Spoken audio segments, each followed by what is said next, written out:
Commission meeting for June 22nd, 2026. The time is 7 p.m. Roll call, please. David Kirkcraft. Here. Carol DeGrasso. Here. Rich Dobda here. Pete Lynch. Here. Patrick Lynch. Here. Whit Wardell. Here. Roger White. Here. Can I get an approval of minutes for the May 26th? I move to approve minutes from the May 26th meeting. I will Second. All right.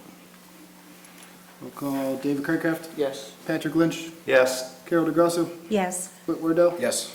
Rich Dobda, yes. Pete Lynch. Yes. Roger White. Yes.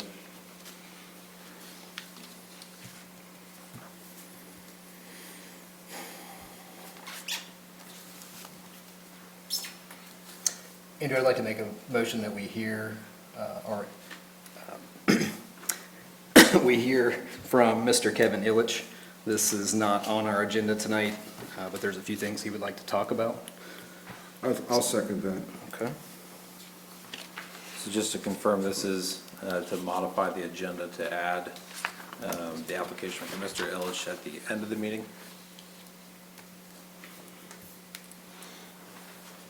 Yes. Pete? Yes. To add this at the end of the Yes. agenda? Okay, thank you, sorry. Roger, second there.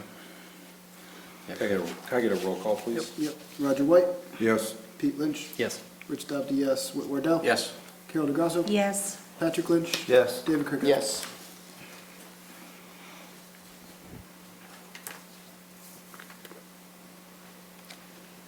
The first item on tonight's agenda is CA 26018. This is for 74 North High Street. The applicant stopped in earlier today and requested that this item be tabled to next month's agenda. That way they could finalize all the requested documents from the Landmarks Commission.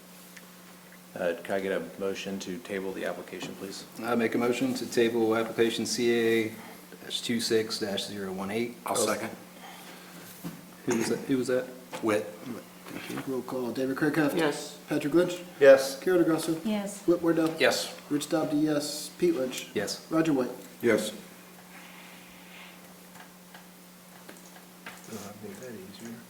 The next application on tonight's agenda is 26019. The address is 260 North High Street. The request this evening is for new asphalt shingles. Apologize, I'm looking at my staff report right now. It says vinyl windows.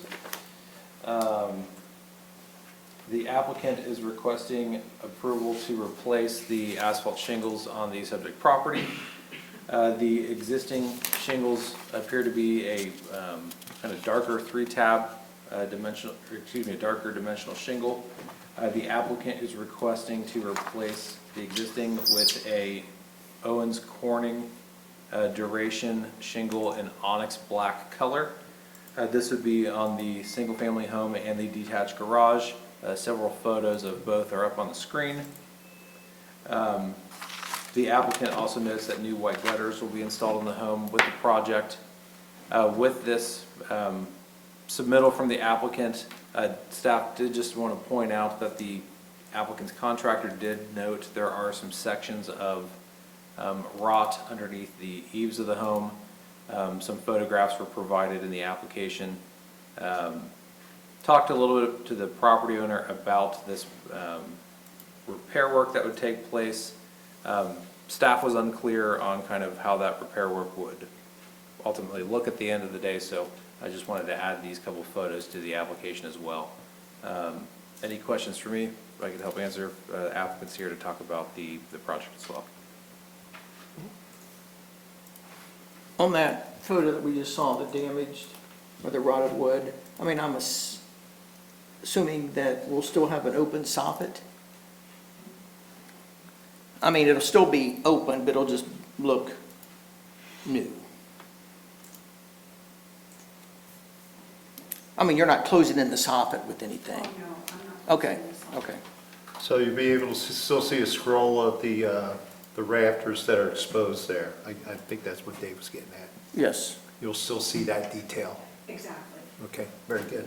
So the tongue and groove detail that's there, is that going to be replaced from the top? when that happens.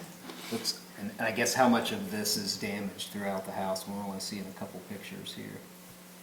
That's this area here. Is this, I mean, these two areas are the only areas on the whole house that have issues?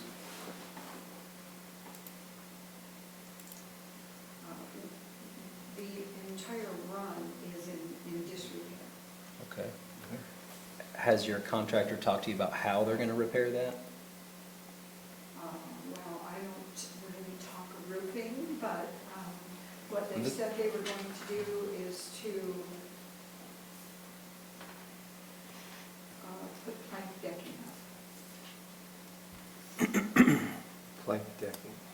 That's not very specific. So you have a tongue and groove here that's been painted so much, it's a little bit hard to tell if it's a V groove or, it looks like an old V groove. So typically that, not speaking roofing language, this is a carpentry issue here. So typically to replace that, they would have to pull off the roof deck under the shingles and then replace this as kind of a sub-layer to that decking. This may be all you have, as far as not having decking above it, but You think that sublayer would just be there at the soffit and not any higher? yeah, I don't think they would run it up any Typically. higher. Yeah. So when I was talking with the applicant on kind of this particular topic, if you go to page 27 of your packet, this is kind of what the applicant pulled up, and this is where staff's confusion kind of happened. On page 27, under job specifications, it notes that there are sheets of plywood included, and it says plank decking 12 linear feet, with a note of 6 beneath of it. The application photos also show, like if you scroll down to page, let me get here.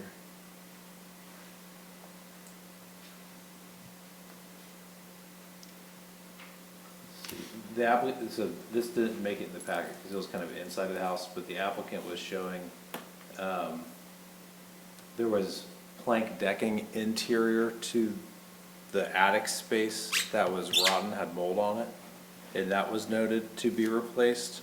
But it was really this outside kind of area, under the eaves, the tongue and groove, that I did not see any information on, so I just wanted, the commission to be clear on kind of what the scope was, and that way the applicant was more aware of, you know, what potential repairs could be taking place or guidance for that. With my experience with this, again, it's going to have to be a repair that's done from above. So if you put your roof on now, then you won't be able to do any kind of repairs to this. My contractor couldn't be here in person, but I can contact them by phone.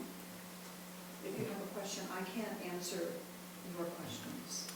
I guess what we could do is approve it with specifics as to how this would get repaired.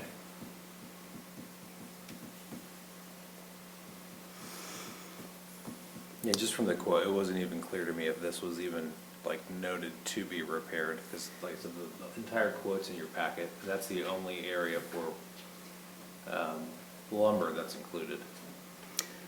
I think my concern with it is it's obviously rotten enough that there's problems above it. So it's definitely going to need some attention, and it won't be able to be done after your roof is put on. So I feel like this is something that you probably need to get an additional quote on what it's going to take to fix this, because they would probably do this first before you have your roofing company come out. Well, it looks like the struts are rotted too. Right, there's a lot going on. I mean, we're only seeing this little bit, but those are decorative, probably extended rafter. So what we're rafter saying, tip. we would like to keep the renewal or the repair to look like this. Yes. Meaning, Pardon? meaning what? I mean, when it's all said and done and the repairs are made, would like for it to stay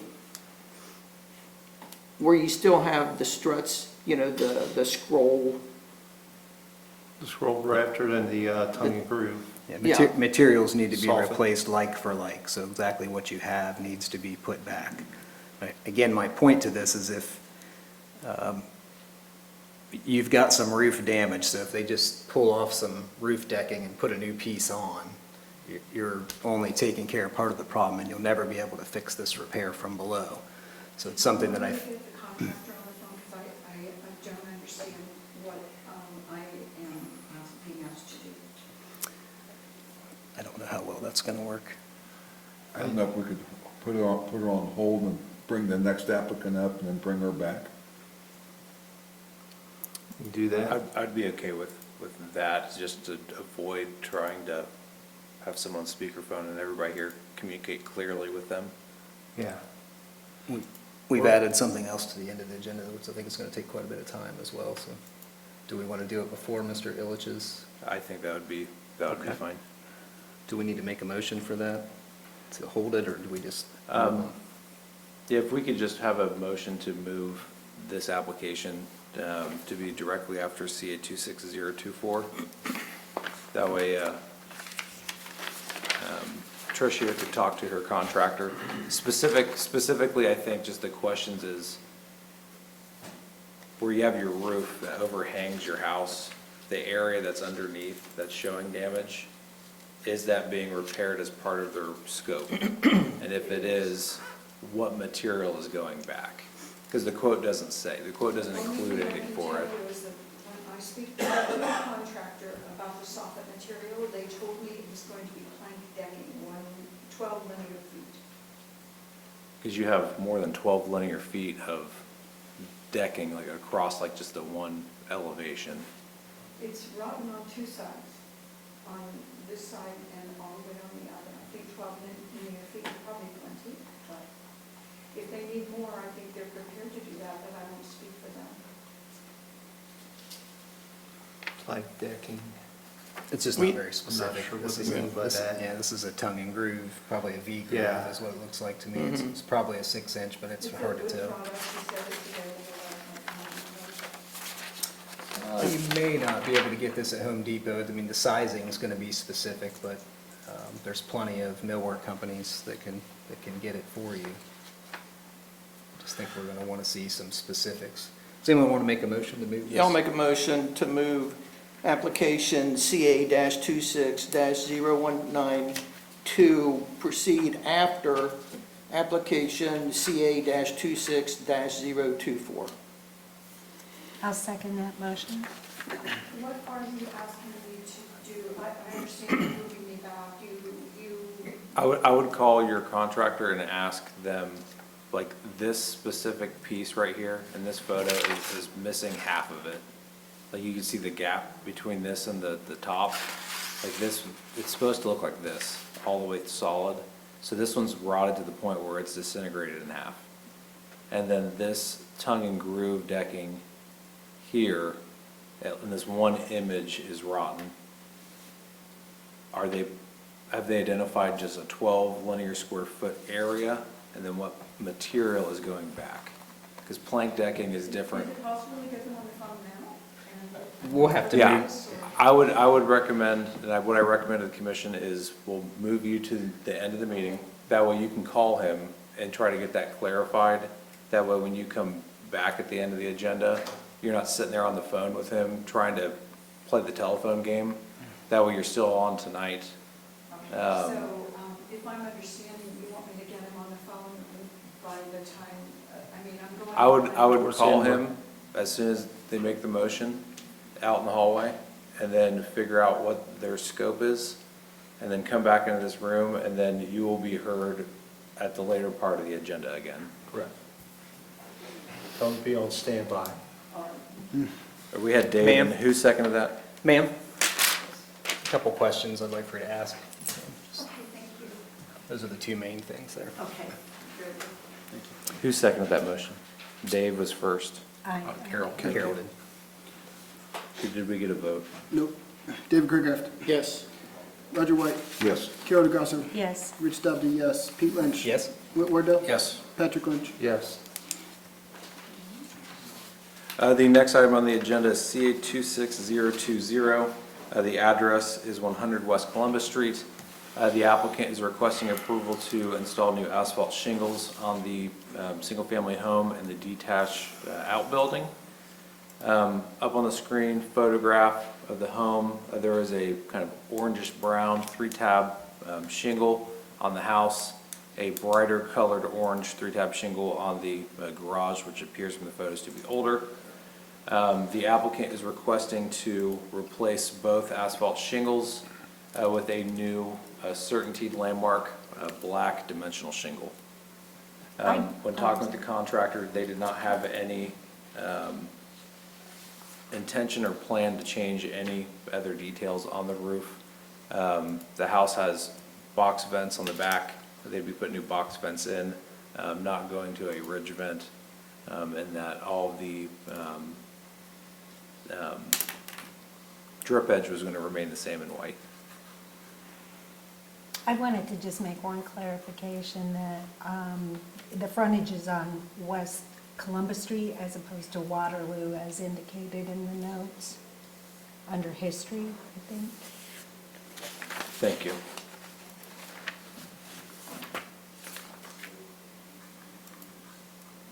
Is the applicant present? No? No, I don't think.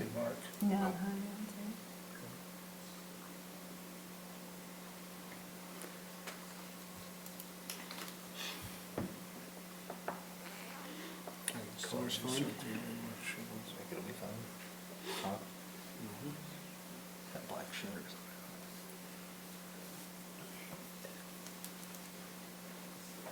So basically, they're taking out all the existing and making it that black for both buildings? For the Correct. house and the outbuilding? Correct. Gutters will stay the same? Yeah, the applicant said no gutter changes were Okay, taking just- place. Drip edge stays white. Correct. Staying pretty cut and dry. Anyone have further questions? I'd like to make a motion to approve application CA-26-020 as presented. I second. Did you do that, Dave? Roll call, Roger White, Yes. Whit Wardell, Yes. Patrick Lynch, Yes. David Kirkhoff, Yes. Carol DeGrasso, Yes, Rich Dobda, yes, Pete Lynch. Yes. Next on the agenda, CA 26021. The address is 19 East Oak Street. The applicant is requesting approval to install a new fence within the rear yard. This residential home, based off of our records through the county, was constructed in 1958. It has not been before the Landmarks Commission previously for any approvals. The applicant is requesting approval to install a new 4-foot wood picket fence in the rear yard. The applicant has provided a photo here of the rear yard area in which they're interested in fencing off. Has also included a plot plan here with a detailed photo of the fence they're looking to install. On the application, they do indicate the wood fence would be offset roughly 16 feet from the edge of the alley, just to give more kind of additional parking area outside of the alley in the backyard if needed. And there will be connecting the fence, can I see it better from this photo, from this chain link fence to this existing castle wall, retaining wall on the west side of the property. And then also filling in a gap here along the front to the front of the house, and then finishing off this corner to the chain link fence to the east. And is that a gate on that? Is there a gate? I see 2 gates. Yeah, well, we'll have a gate on each side of the house at the front, and then a double gate in the back. And you're going to put the good side out? Yes.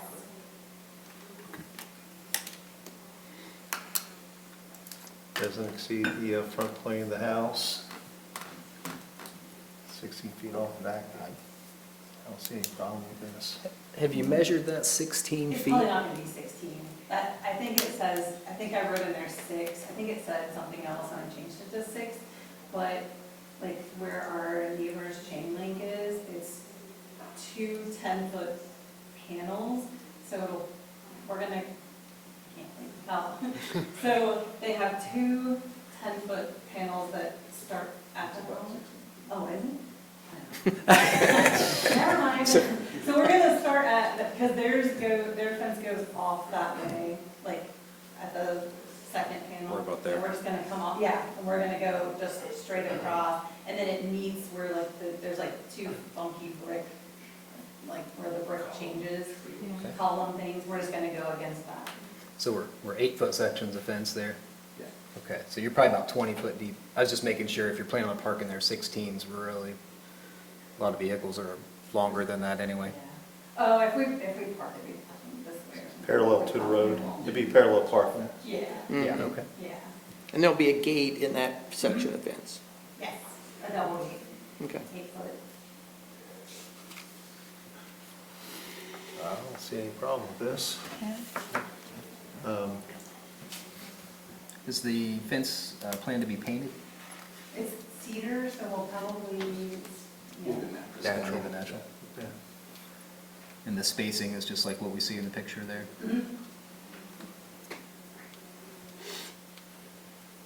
Pretty cut and dry. Yep, agreed. I make a motion to approve CA 26-021. Second, Roll call, please. Roger White, Yes, Whit Wardell, Yes. Patrick Lynch, Yes. David Kirkcraft, yes. Carol DeGrasso, Yes. Rich Dobley, yes. Pete Lynch. Yes. Thanks, guys. Good luck. You good? Thanks, guys. Thank you. The next application, CA 26022, this is for 15 East Columbus Street. The applicant has 2 requests on tonight's agenda. The first is to install a new fence behind the sidewalk in the front of the home, and the second is to install copper downspouts on the main dwelling. Up on the photograph, photo of the home for reference to the commission. When looking back at the prior landmarks approvals, it does look like in 2018, the property owner did receive approval to do new copper gutters and downspouts. The gutters were installed, but the downspouts never were. I guess they've been sitting in the garage this whole time, so looking to get that renewed to install those. In addition to that part of the request, the applicant has had some custom-made wrought iron fencing to go in the front of the house.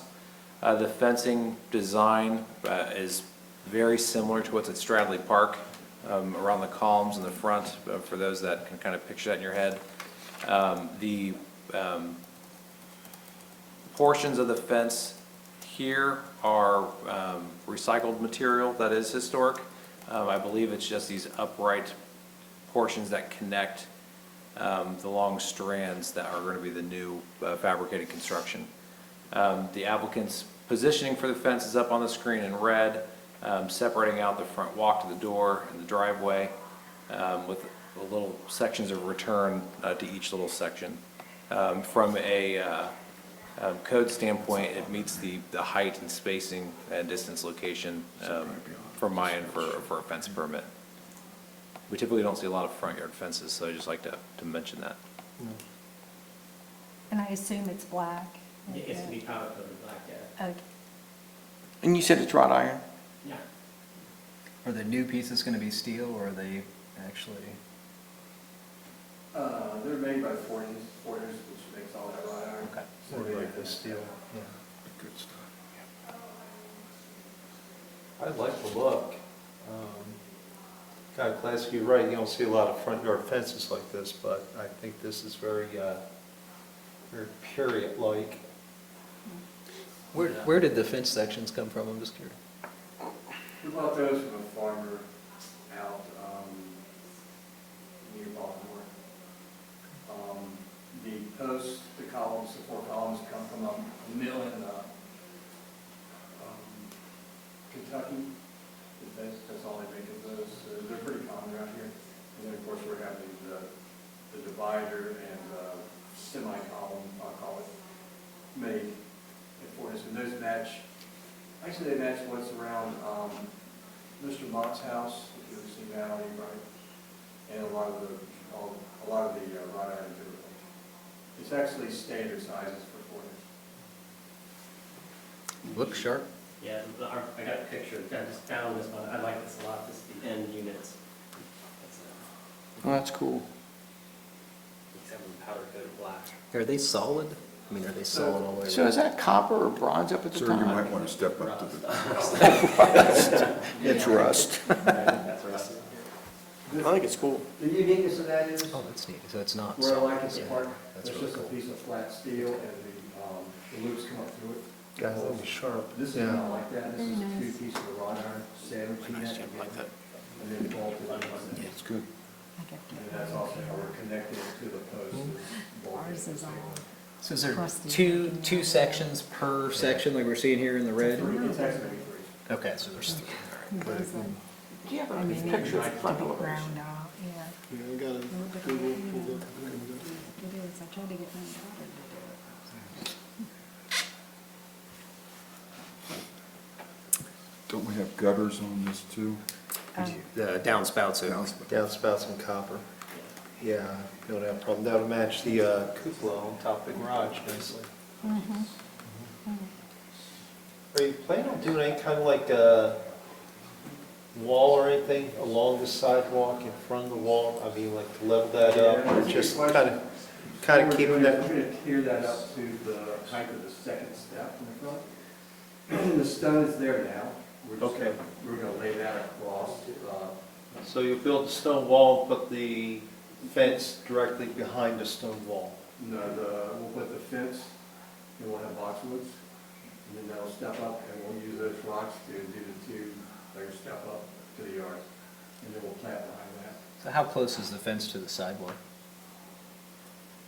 It could be right. Right on it. Right on the edge of the sidewalk. So fence, boxwoods, and then a wall. Yeah, Is that just a dry stacked wall? What's, yeah. It's still kind of there now, it's just a different shape. can we see that? Yeah. I don't see a wall. I see Kinda some like rocks laying Right there. Oh, okay. It's so dark. This photo's a year old. Okay. We're using the same stones.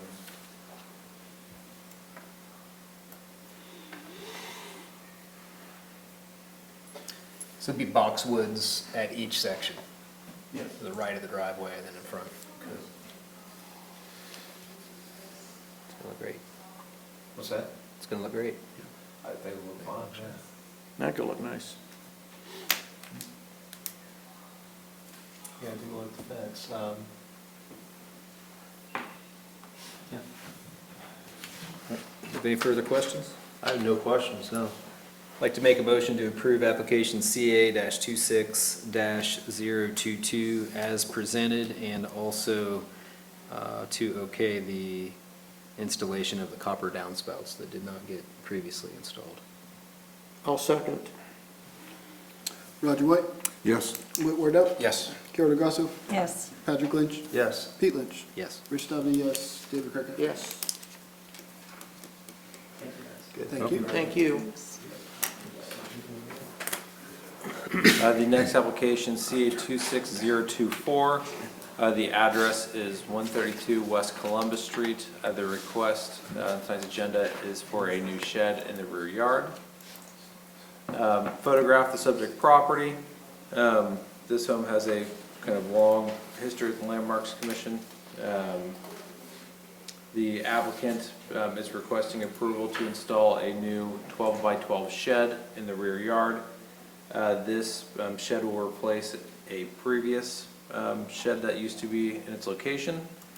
The applicant's plans are showing that the structure will be constructed out of a T111 siding with cedar trim. 11 windows are noted around the structure. They are recycled barn windows. A sample of one of the windows is in the top right corner of the screen. The applicant has noted that the roof will either be an asphalt shingle to match the house or a standing seam metal roof. And then the door on the side of the structure will be a sliding barn door. This is, for all intents and purposes, like a greenhouse structure that's going up. And then Carol, do you mind stepping down to the oh, podium absolutely. with Michael there? She hasn't seen this before. I got approved. You're brave. Is that the intended purposes for a greenhouse? Is that the idea? So recycled windows, correct? Yeah. Okay. Those came from my brother, harvested Mr. Poff's barn, I think over there somewhere in the area of 33. So we've been harboring those for about 30-some years in the neighborhood. The other things are very upcycled wood. So I'm upcycling very old cedar in there, upcycling, I think, a couple of the bills that we applied for when we did the addition. And I tried to do something a little bit more stylish, yet emulating an Amish barn shed. Anyway, that is SolidWorks and 11 windows, you get this. So all the windows are 9 lights, like the Yeah. one pictured here? Yeah. And what about the transoms? Are you planning on actually putting I'm gonna transoms make in? those. Okay. And what, will those be a single pane, a They'll be split? They'll be single pane. I haven't decided if that's going to be ventilation. I'm sorry, single light, I shouldn't say single. Single light. Okay. Yes. No dividers in there, just one wider piece of glass. Yes, we're going to figure that. I have some old, relatively old ancient glass, and I'll probably cut in there to emulate the waviness of The barn windows? Yeah. Nice. I saw the windows. The windows are pretty cool. Yeah, they look like, love that old wavy glass. And then you'll set this on a skid, a pressure-treated skid? It will all be at ground contact, I think at that point, on a minimum 6-inch 57 aggregate base. So it's going to be compacted fairly well. That will either be outlined or probably we'll run some landscaping up, some porous landscaping with plant material there. Haven't decided yet. That all comes from recycled brick that was on the property and has been. So this will conclude pretty much everything when we bought the property 30-some years ago that we're reusing and putting it back into the property. Unless you want me to buy an Amish shed, I can probably save a little bit of time. Gonna save a lot of time. Do the windows need glazed? They Or do. They do, okay. Probably Buckeye. And they'll be, I'm sure everything's gonna be painted, right? Yeah, it'll paint to match the house. So it's like a Sherman-Williams yellow that has been on there. You mean to match the trim on the house? Yeah. Yeah, yeah. The non-brick portion of Mm-hmm. the house.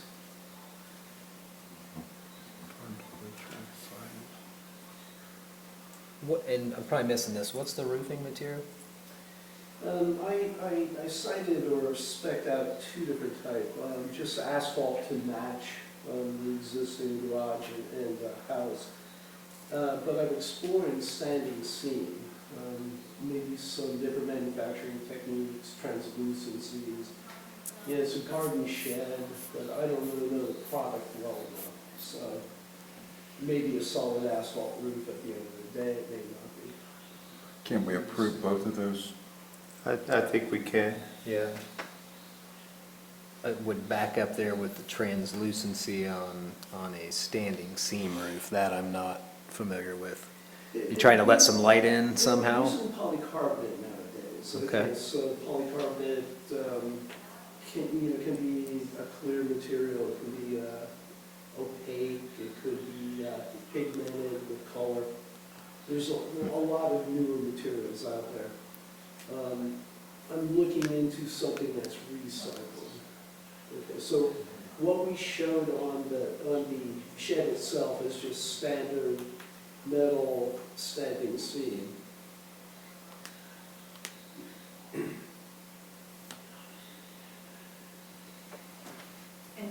Mike mentioned that there used to be a shed there probably up until about 5 years ago, when it just collapsed.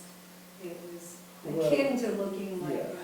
The electric company was trimming the ash trees and started the demise of its earth plummet when they hit it with a nice big thick branch. So, But it was more akin to, it looked like a large outhouse that was all wood and kind of that same, yeah, same style.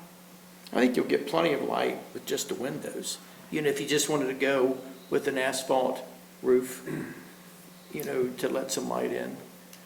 I think the asphalt would be fine. I guess they get really hot without being vented, so asphalt might be hotter than you want. well, I think I could address that. Yeah, I'm calculating maybe some of the loads in it. I'm not going to electrify this. If it is, it will be solar. And the solar will have a ventilation system if it gets that bad. But, I'm not sure, you know, it's going to take that much room. It could. We'll see. Any other options than the T111 siding possibly? Never been a great fan of that, but. There's a number, you know, I kind of like the T111 because that's what the garage is made of, okay, and also the cedar trim going around the garage will match the cedar trim in the shed. So, not my favorite material, but. Is the house all brick, or is there an additional in the back of the house that is wood clad? There are separate materials. House is primarily brick. Yeah. Kitchen addition, or whatever the first addition was that was put on, is stick built Yeah? onto it. And then there's an enclosed patio, eaten away 2 or 3 times by termite vermin and black ant that is stick built as well. And that was an old patio rehab. What are the exterior finishes of those?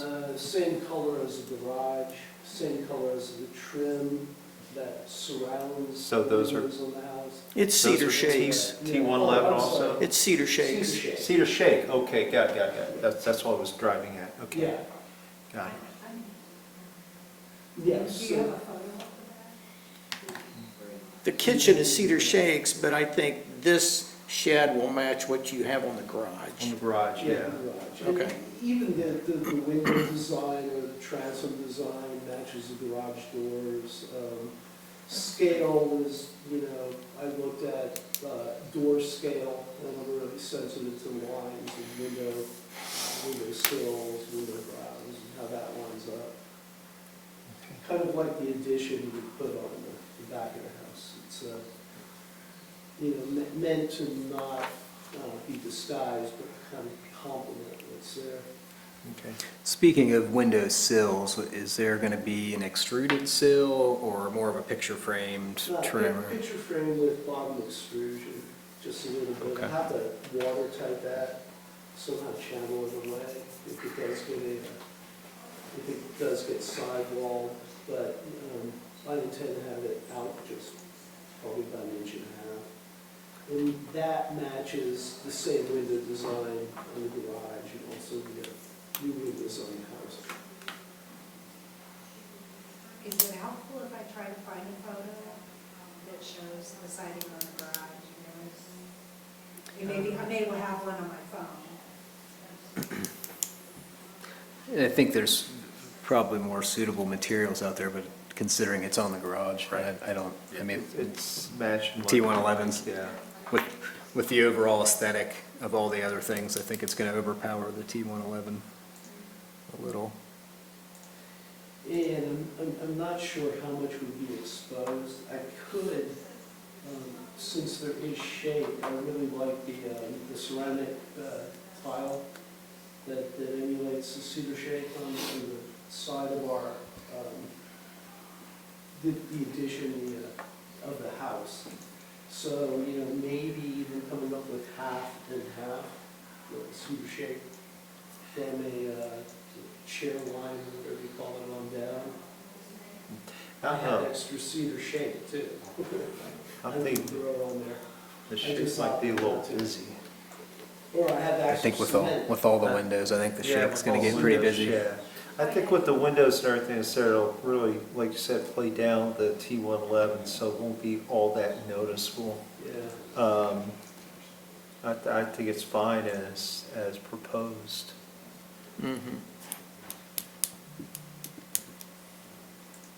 It's hard to drive in here. Does the garage sit kind of right behind that one picture that we're seeing there? It's Yeah, kinda- the garage and the house are dissimilar angles. Well, yeah, it's Yeah, detached. It's right behind it, it's detached. Okay, there we go. Thanks.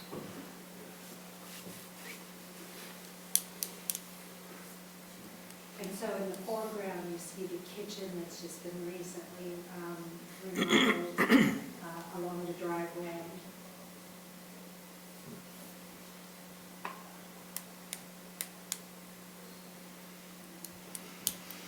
Have any questions? I don't have any more questions. Anyone like to make a motion? I'll make a motion to approve application CA-26-024 as stated. I'll second. Roger White, Yes. Wardell. Yes. Carol DeGrasso, Abstain? Patrick Lynch, Yes. Pete Lynch, Yes. Rich Dobbs, yes. David Crankraft. Yes. Good luck. Thank you. All right. We'll have you over to view it directly from the deck with cockpit. Sounds great. Thank you. I see it all the time. Mike, do you mind letting Trish out there know that if she's ready?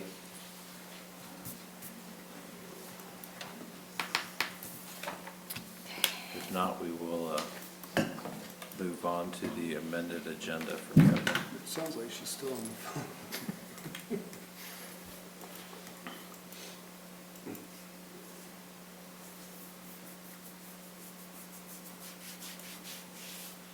Hopefully she's able to get a bill on.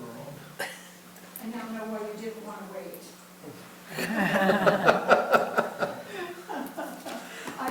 I was on the phone with my contractor, and they are pretty sure that they can do the tongue and groove to replace the soffit. I guess we want to make sure, not pretty I mean, sure. Not pretty sure. our It approval will have to, will yeah. require that it matches like for like. He was going to, the fellow I've been working with is going to talk to somebody else who was going to come back and give me some assurance, because what I said is, I'm being told there were several people that followed me out into the hallway, and he said, that has to be done before the roof goes on. Otherwise, there's no way to do it. And so, I don't know anything about this, but I'm just gonna buy that story because it sounds.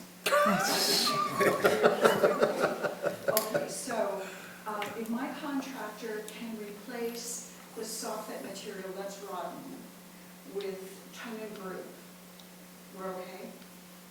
The tongue and groove material needs to be exactly like what you have, so the spacing can't be My different. house is 104 years old. There's a lot of choices out there, man. You need to go to, not Lowe's or Home Depot, but someplace like Kime Lumber or Holmes Lumber, and there's a ton of choices. I mean, And they'll be able- the catalog that you can choose from is I see. 1.5 thick. Well, I think that they know what is there. Yeah. They took the pictures, so I think they know what's there. And so originally, they said they were going to do plank decking, which no, that's not okay. So we're going to do tongue and groove. Yes. And he's presumably going to call me back, but he had to make some phone calls. So what would you like for me to do? I think just from, it sounds like what the commission's noting is that any repair work will match like for like material sizing to what's existing. And stop. And really just the whole exercise was to make sure that you knew the stuff in these photos have to be replaced before the asphalt shingles go on, because you can't do it later. Like it'll be layered So up. 3 people just. Yeah. Is your contractor a general contractor, or is it just a roofing contractor? Roofing.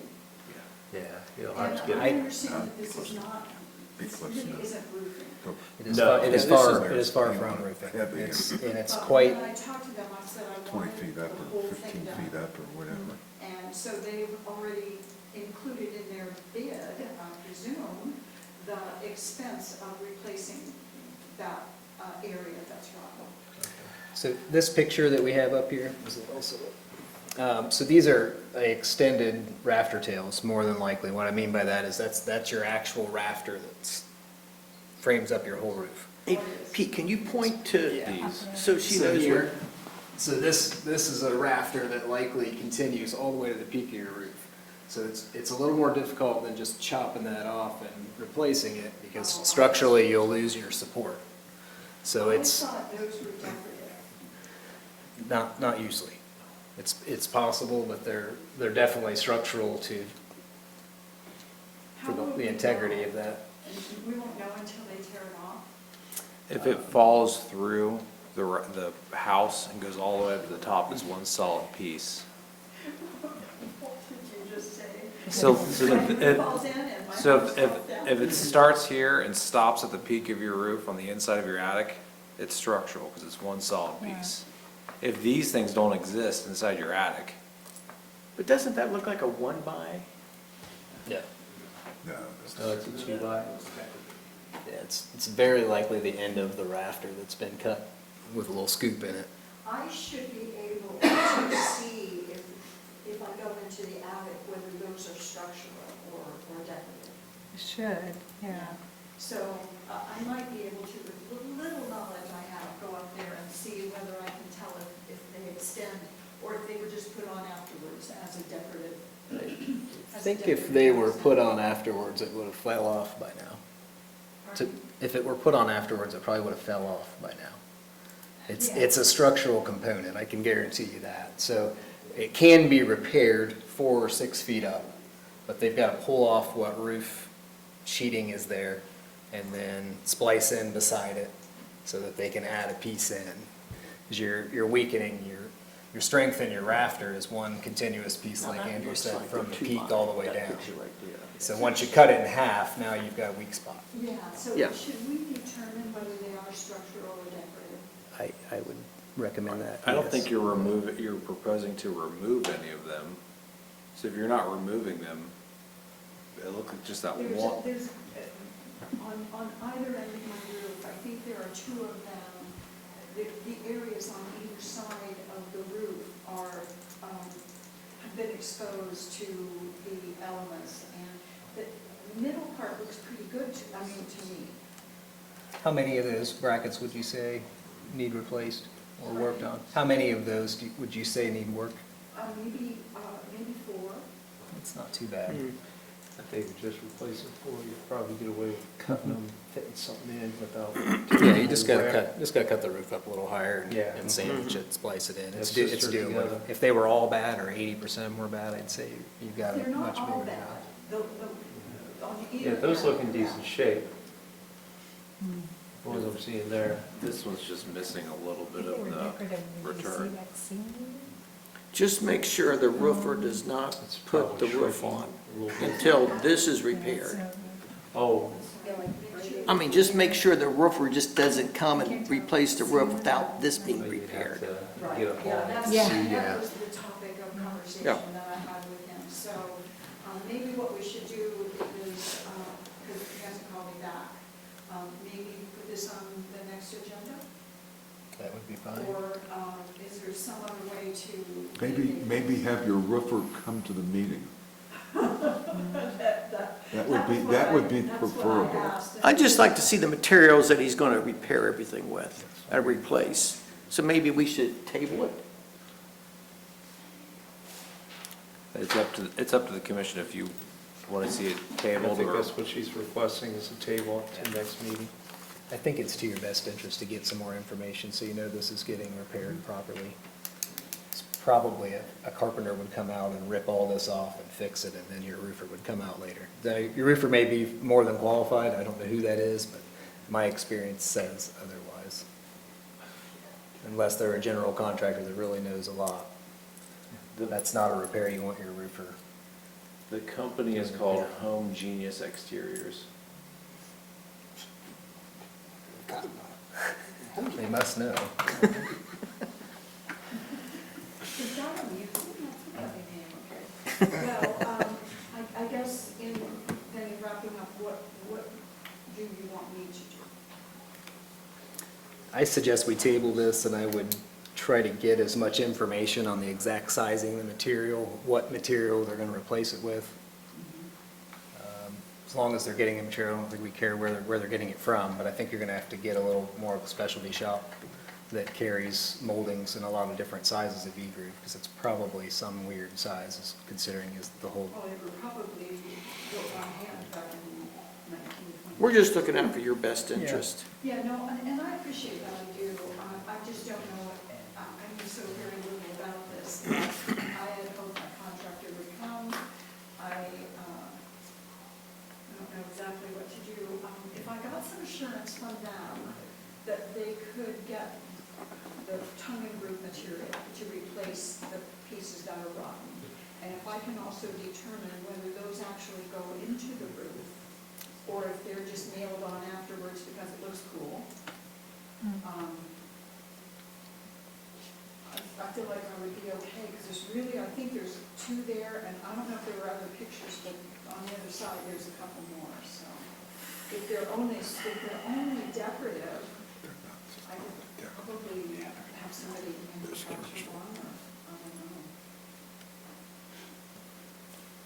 I mean, if it's only a few here and there, you may be able to cut it off and just fasten one up there. You're just gonna lose a little bit of structural integrity.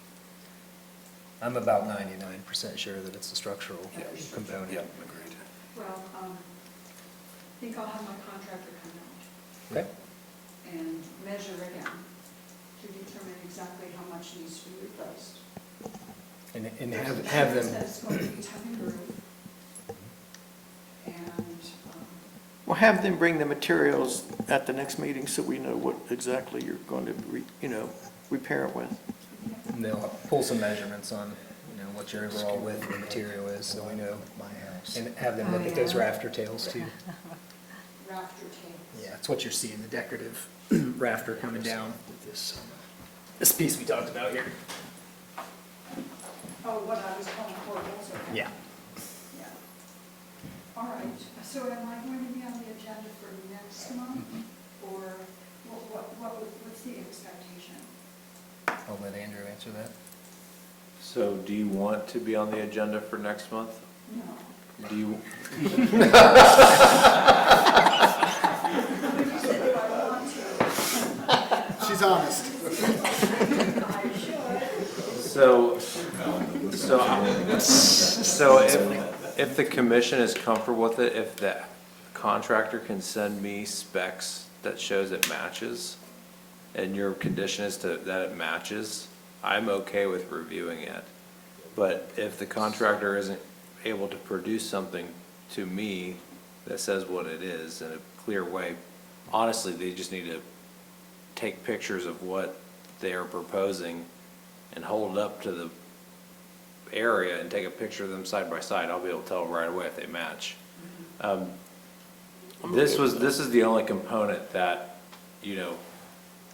this one is rotten that I can see in this photo, and I think it's why they took a photo of it.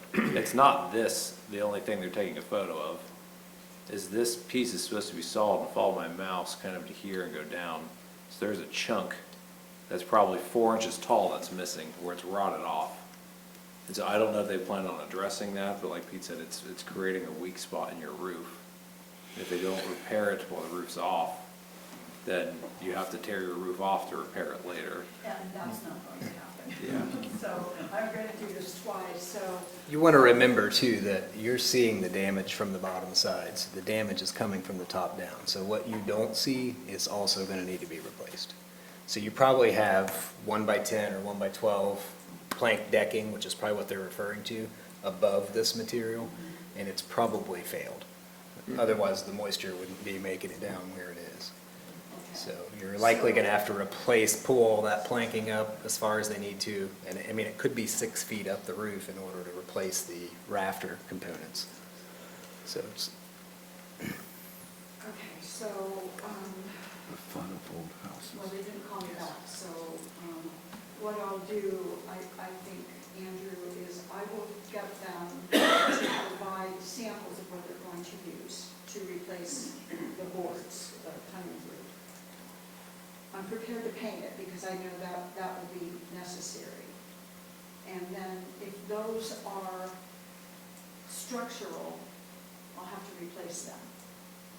And all of that has to happen, I think, before the roof goes on. Correct. All right, well, Thank you. all right, Andrew, I'll be in touch with you, how's that? So are we gonna If you guys table wanna this, make or? it- Sounds like we're tabling. We're going to table it. I'll say, do you guys want to make a motion to table it, or make a motion to approve with like for like, and if it's not like for like, she'll come back next month? That's And a they'll board- bring it to you. That's a board decision, I just wanted to ask the question so I was clear. Let's just table it. I think we just table I'd it. say approve it like for like, pending your approval of said material provided by contractor. There's 7 people up there to vote, so it doesn't matter to me. That's me. I have a difference of opinion. I think I'd like to see how they're going to make the repair and be sure that it's getting done right for your sake. Besides, then you get to come back next month. Let's go ahead, if we could, and put it on the agenda for the next meeting. So we'll just in table. case all of this doesn't work out. Correct. Mr. Chairman, I'd like to make a motion that we To have the table, contractor come at the next meeting if we can't resolve this in another way. Mr. Chairman, I'd like to make a motion, we table CA 26019. I'll second. Roger White, Yes? Pete Lynch, Yes. Rich Dowda, yes. Whit Wardell, Yes. Carol DeGrasso, Yes. Patrick Lynch, Yes. David Cricket. Yes. See you next month. Thank you. Thank you, everybody. Thank you. For last on the agenda this evening, based off of the amended agenda at the beginning, Mr. Kevin Ilitch is here to discuss 41 through 43 West Columbus Street. I advise him to bring Thank you. copies of the item he wishes to discuss with you this evening. I have no staff report on it, so feel free to discuss the project with the applicant. Do we have an application number that we can assign to this? So the application number would be CA 26023. 023? Yeah. Okay.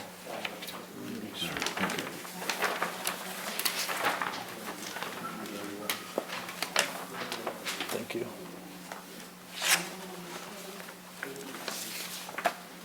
We'll need a couple hours to look this over. This is gonna be a fun one. We've been working on this one for quite a bit. Phil here, man. The gist of it, Phil, hop in whenever you want to. I wanted to add square footage in the rear of the property. So right now, there's an addition that kind of not exactly the same style of the home, and it is essentially, there's the homemade, That's right, I'm ready to come back. I almost said it about We're just 20 gonna, minutes all the ago. way back, we're gonna start over, we're doing the next last hour. I just, I realized I couldn't Put it hear my height, Kevin. not your height. That's okay, I'll talk louder. You're right. You don't need a microphone. But anyway, the old addition, where it starts and where it joins the house, it's literally falling down, probably some of the worst termite damage I've ever seen. Andrew, I sent you an email with a packet of those interior photos. We're looking to remove that old addition in the rear and turn the property into a single-family residence and add square footage, also adding a 2-car garage in place of the old addition. Is currently a duplex? Currently a duplex. Go back a couple pictures as you're scrolling. That one will go up, Other way, other way. the addition. Down. Yep. There, right there. So that's the one-story addition on the south side.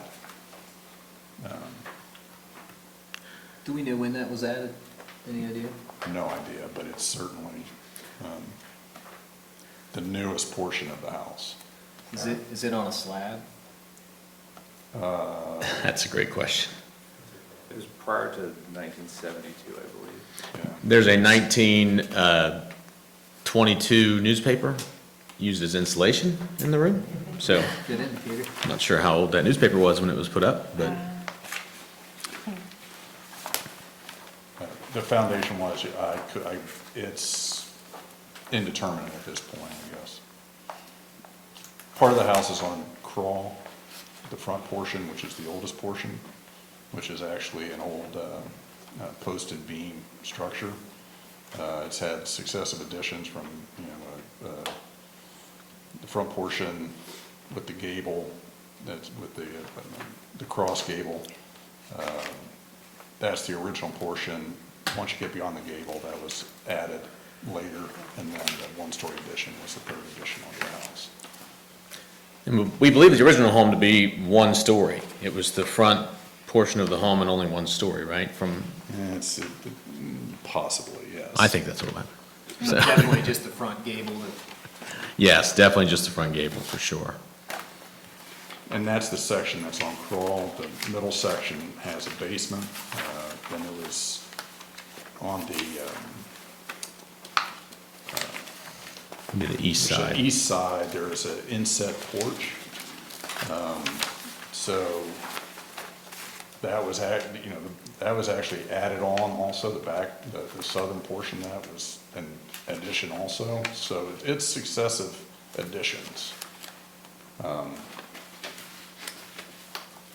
Just to get my bearings, looking at this floor plan here, where the pantry is, that is the back corner of that secondary part of the house, correct? Would be this corner. Yes. Okay. Yeah, that's the Liberty Street elevation right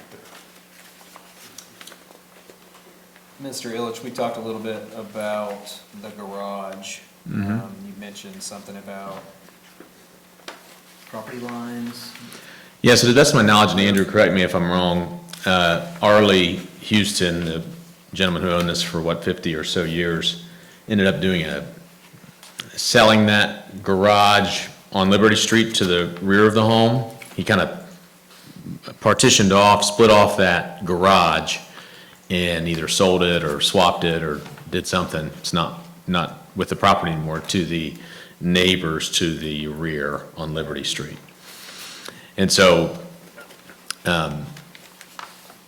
it's essentially what we're looking to do is to get as tight of a garage as we felt like, yeah, that right there.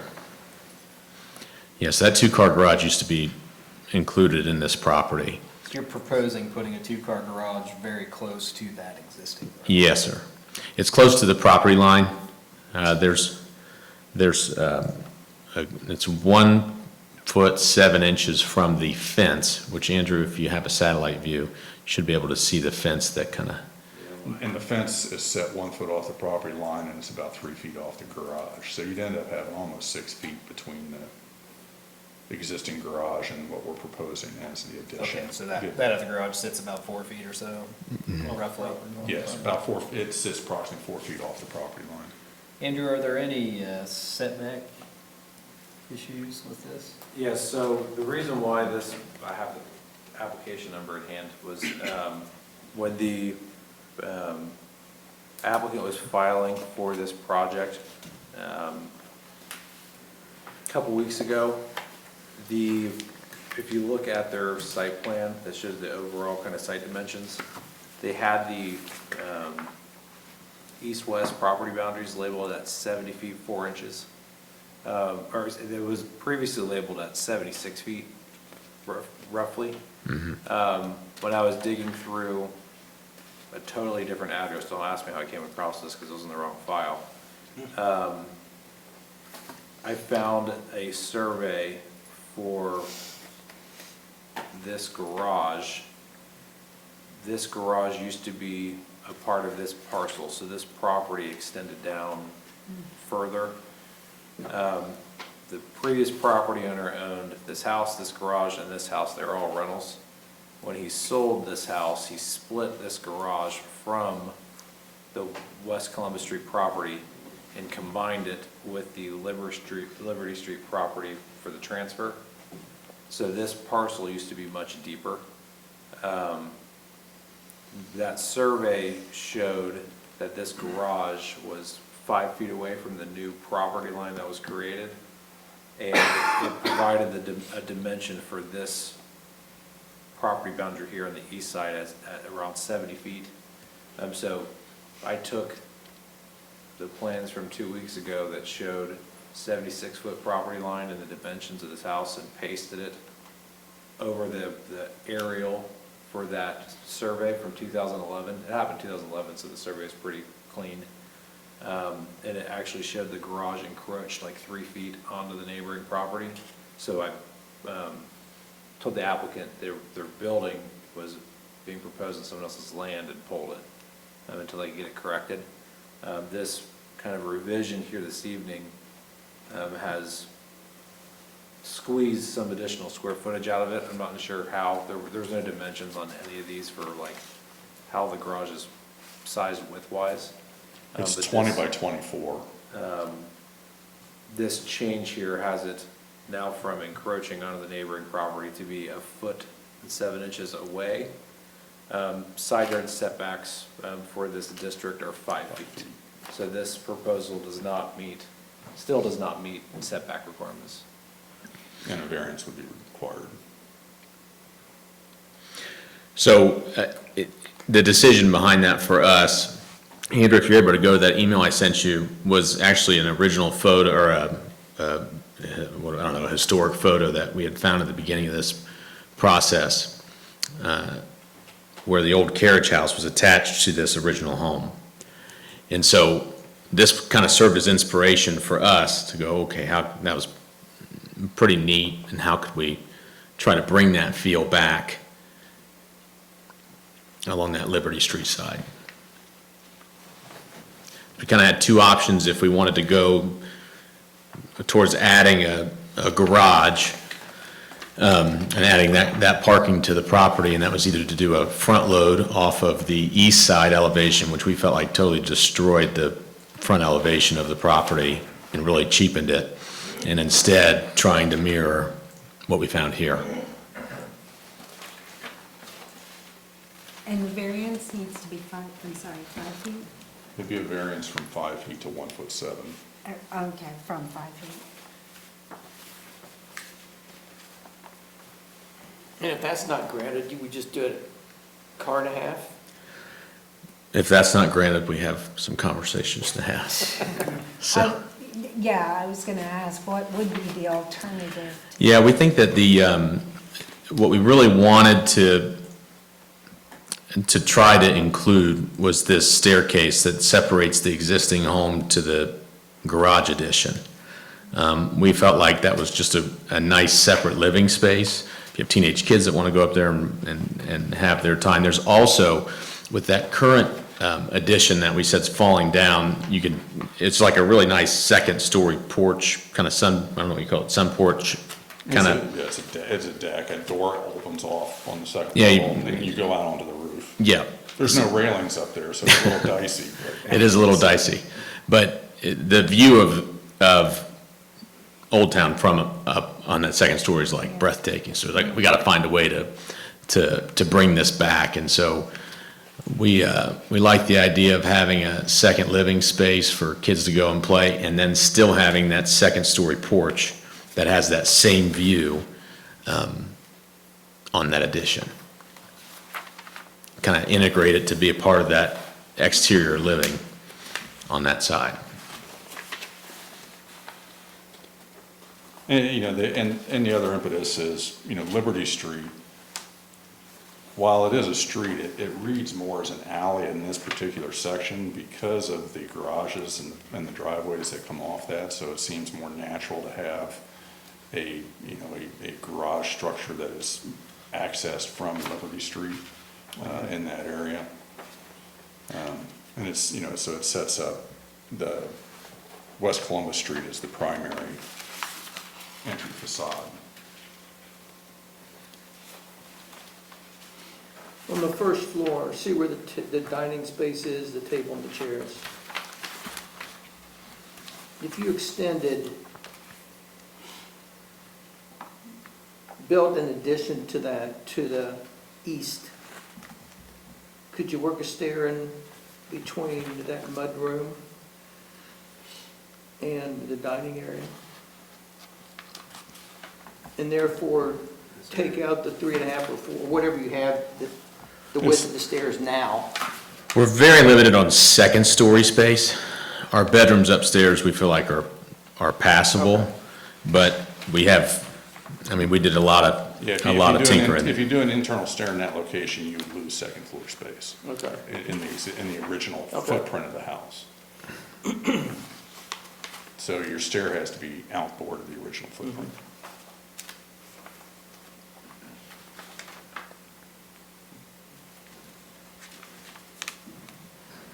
It's just basically up to planning and zoning, if they're gonna, would grant it or not.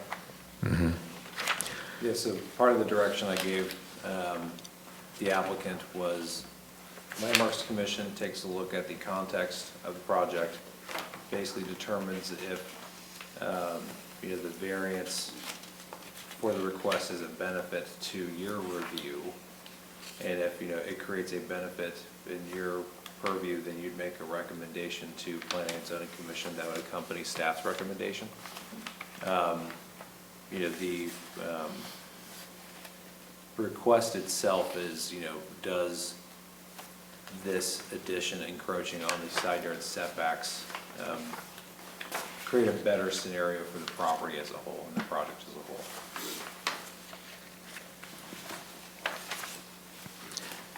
Andrew, if you don't mind me interjecting, I did, in one of the packets in that email, I took a photo today of the area between this and kind of this 1.7 foot setback.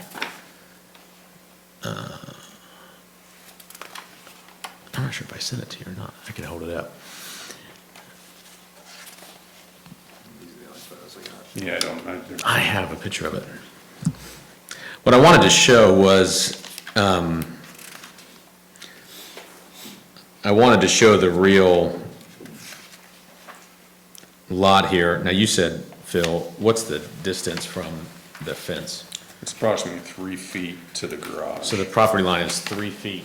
Well, the fence is 1 foot off the property line, and then it's 3 feet to the garage, so there's like 4 feet between So the the variance existing is not garage. 1 foot 7 inches. So it would be 5'7" between the buildings. So once this garage is built, between Abby's existing garage there and yours, would be This here. 5'7" inches. Yes. But there is a fence there Yeah, somewhere? I don't see a that's what fence on that. So you have another. There, he has, How far, the new garage, how, Let's try to see from this wall, existing wall, this garage? At least not in how the much would that be? plan. Phil, from the existing wall of the neighbor's garage to our proposed garage, would be 5 foot So 7. there's a fence there, well. Okay. It's, this is the neighbor's show. And that fence starts at the rear. Oh, there we go. And then from the wall of the garage to our proposed garage would be 5'7". Help me with this one more time. Yeah. From the property line, how far from the property line there to the fence? How far from the property line to the fence? 1 foot. That's what the surveyor said, was 1 foot. So you get 2'7" to a fence. That's right. To the fence that starts at the rear of that garage. So it's kind of like this.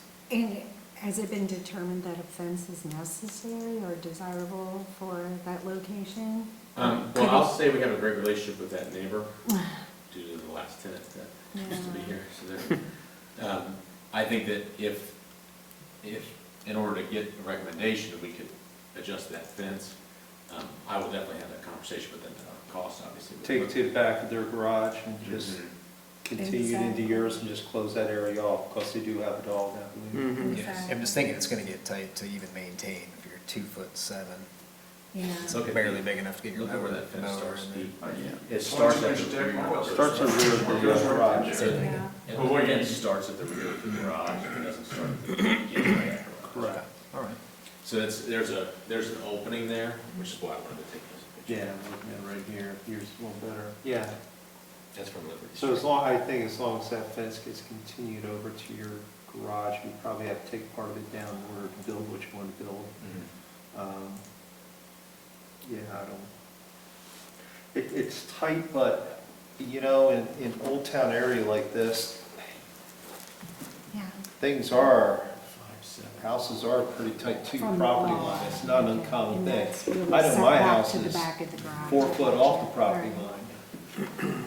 Or I less. think what I had to do on a carriage house that I designed on East Columbus Street Yeah. is if it's within a certain distance from the property line, it has to be a fire-rated wall. Yes, it will. So that wall will have to be rated for fire from both sides. Are you talking about Hannah's addition? Yeah. Yeah, because that's right on, or what, a foot off the property line? Yeah. Yeah, and that's kind of what I had in mind when I'm saying this out loud, is, there are some instances where structures are built, not zero lot line, but pretty daggone close. And that's in the code, what the. It's in the code. what's It's in the residential code. If you're under 3 feet to the property line, Yeah. you'll have to rate it for fire from both sides. And that's pretty standard. Okay. It was kind of the minimum, we didn't want a home of this, finished level to have a Pulte-sized, garage, a 19 by whatever. So we felt like this garage was worth a first shot, felt like it gave us enough space to have the access, the concrete stairs up to entering through that mudroom passageway right here into the pantry. As well as it lets us reorient the basement steps, which are right now, it's like a cellar exposed and overgrown to the outside right there. So The stairs to the cellar right now are currently outside. And so we're going to reconfigure those stairs underneath the new stairs so that you can access the cellar from the interior of the house, which will make it more secure. And we'll actually have to dig out that existing basement a little bit because it's only 5'8", and then we're going to put a basement under the new addition of underneath the great room space. And the other cool feature that I would just be heartbroken to to not include, if you look at the garden elevation, we got the barn doors that will open off the back of that garage into that side yard, which It actually creates, kind of a dual use space for the garage. If you pull the cars out, you could open that space up and utilize it for, an event or, whatever. Hey, Kevin, the front elevation, like the second floor windows, I noticed that they must be the original windows because they have that waviness to them. You plan to keep those? our plan and our proposal is to replace them with the same windows that we use at Trine Street, which are the Anderson 200 series wood simulated divided light. I thought those turned out really nice. Are they all wood window? I forget. Vinyl outside. They're a vinyl clad wood window. Vinyl clad.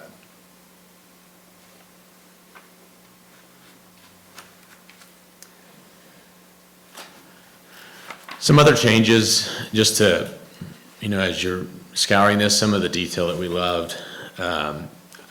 Anybody who's walked on West Columbus Street on that side, that there's some interesting moments there with the stoop. And so our thought with that stoop, there's a really cool house on West Waterloo Street that's got this retaining wall. And it just looks really cool. It's got this porch and everything. It's really nice. And, We're talking East Waterloo or West Waterloo? No, East Waterloo, sorry. Okay. I'm all turned around. Threw me off. Sorry about that. Just wanted to see if you were paying attention. But no, we wanted to kind of carry that rubble stone foundation, expose it again, tuck point it, make it look nice and pretty, carry it with a retaining wall up on that side yard. And then the new stoop, really, we would essentially open up another set of staircase on the other side and pour more concrete. I know Andrew and I have talked quite a bit about our options there. That sidewalk is sinking into, from the tree roots of the tree out in front of the house. It's raised and sinking in, so the water's just sitting right there on the foundation. So that would be our approach to remedy it. Carry that stone look all the way across the front. What is that? There's no real good pictures of that stonework. What is that? Looks like a split face block. Existing rubble stone. Well, right now, all the stone is either covered up with like an aluminum skirting, and that picture is actually on the east side foundation, and the old stone had a parch coat put on it. But we don't know, that's just crumbling away. So there's some foundation work that has to be done, and so, the thought is to pull the aluminum skirting off, re-tuck point all of that stone where it's stone. When you go around to the West Liberty side elevation, the foundation transitions from stone to CMU. And so we would propose just parch coating that CMU, so it's not exposed block. But right there you can see there's plywood and aluminum that covers up the existing stone on that front corner. That's the northwest corner, at the corner of Liberty and Columbus. So it transitions from stone to CMU right at that front corner? No, it transitions about. If you look in the new drawings. About where the double window is, it transitions about that point. So it goes, so that's why I'm saying the original house was in that area of the two-story with the gable, and then as it transitions beyond, that foundation changes. And that's outlined in the new drawings on the Is this Liberty what Street you're- elevation side. Is this what you're referring to on the Yes. Liberty Street elevation? Yes.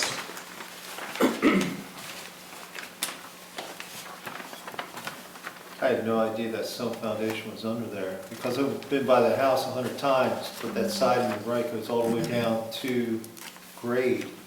So they just covered that up rather than addressing it. Yeah. Yeah, it's just vinyl slats cladding right It's a there. lot like, It'd be beautiful, a lot yeah. like Cantner's previous, if Yeah. you remember their foundation was similar. Yeah, that's what, we kind of drew inspiration from when we were looking for, trying to get materials. If we can't tuck point and save the old rubble stone in the front of that elevation, we're prepared to do a veneer that's as close as we can get to get that same look all the way I throughout. think it'd be beautiful if you can save it. Yeah, I totally agree. There's a lot of unknown in that front part. The crawl space is about 8 inches, You so. really have to start to kind of dismantle all of the overlay that's Yeah, we gotta- in there. There's aluminum siding, there's, plywood over, so there's lots of missing parts and pieces. Yeah, at some and point. Deterioration, so. And what Phil's referring to on that Liberty Street elevation side, at some point, they had put 2 rows of CMU on top of that stone, that they then vinyl cladded over, right there. So that's where that CMU goes all the way. So if you can't tuck point the stone, if it's too deteriorated, what's the plan to get to the? Well, the stone's layer not grade? necessarily gonna be deteriorated. We really should be able to go back in there and tuck point. It's limestone, it's not gonna spall. It's not sandstone? No, it's a limestone foundation. So Your comment was if you couldn't do that you would put a veneer over it. That was seemed me, that and would be- yeah, I don't know if I put, That process. I don't know if I put a veneer on it, I was gonna throttle him right there, but, I might go back in with. Scratch that, we're gonna scratch that from the record. I might come back and propose that you just go ahead and do a parch coating over the whole thing, if you can't, if it's, if you're missing pieces, I just don't know what we're gonna get into. Yeah.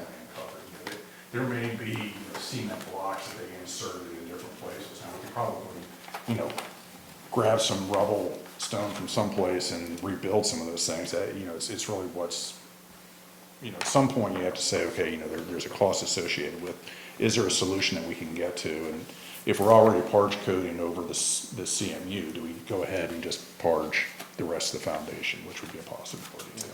I like the story though, it's being Columbus side, I think definitely a valiant effort to restore that stone would be ideal. Well, it's kind of uncovering the history of the building and exposing Oh, yeah. that history, and I think that's really important, so. So on that note, I'll revisit the windows thing again, and I understand because you're adding additional windows and the idea of them being uniform, but those are beautiful, I just love those windows on there. They are beautiful, but they are in extreme disrepair. I understand. Yeah, we've dealt with a lot of these older windows and, abused. Can't you just have Anderson take those old wavy pieces of glass and then put them in their 200 series? We do have a good Bondo guy, you know, so he could. Well, you could probably get seated glass, I don't know, you can talk to. Well, I will say this, that was my first time I ever worked with that specific window at Trine Street, and I was actually kind of blown away how substantial and how nice they felt. I mean, I know you guys have experience with those, I know you got different opinions. I would be open to doing, for example, if this is something you guys would consider, maybe doing a divided light window on the front elevation, and maybe a simulated divided light on each side, given that the east elevation is more of a modern, we have a different window Right. outline here, and then on the west elevation, it's more the traditional rudimentary window spacing. We try to keep that as much as we could. So, yeah, I'm open to different things there. I think that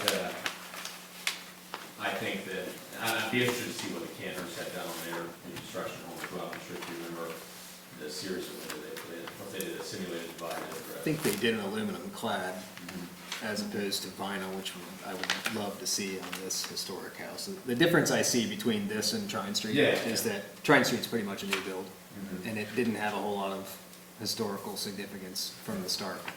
This house is totally different. Yeah. So material-wise, I haven't even begun to get into the trim and all those. I'm not sure what we're actually trying to approve this evening. We talked about some structural issues that you wanted to make sure you got taken care of, and also getting the roof buttoned up. Yep, so if we could, my main objective in being on this meeting is to really get to work on the original home. You know, we knew that the addition would have some further conversations, whether that's with planning and zoning, and if we could Come to some sort of understanding of what the recommendation would be from you guys for planning and zoning. But we understand that's kind of a whole other process. Would love to get the exterior, interior, the foundation work done, the roof and the decking, soffits, gutters, get the water going where the water needs to go, and the windows as well. So pretty much the framing on the interior needs to be completely rebuilt. I mean, there's not a wall in the place that There's one wall, that was the original structural wall, and that one's gotta stay, it's a good wall. But, you know, there's a lot of issues with, because there's been so many modifications over the years, windows are not necessarily in the same spot where they were, and so things have been cut, and so joists or studs are spliced and they're bowing, and, you know, we've got, you know, floors that are all, you know, they're roller coasters, and so, you know, there's settlement. balance on the second story when you're on. There's, you know, there's settlement that's occurring, you know, it's, you know, there's a lot of challenges in there that we need to, you know, just stabilize the original structure and, you know, get it watertight, you know, get it dried in. We had multiple failing walls on the exterior as well, specifically on the Liberty Street side. That we did go in and, you know, we shored them up, so not too concerned. From my perspective, I think that the main questions that I would imagine you guys would have would be the roofing material. We kind of uncovered through the demolition process that the tin roof is not the original roof on the home. And in that original photo, Andrew, the historic one, you can see the shake roofing that was, Cedar shake. yeah, which I'm not proposing we do cedar shake, but, You think that's cedar shake?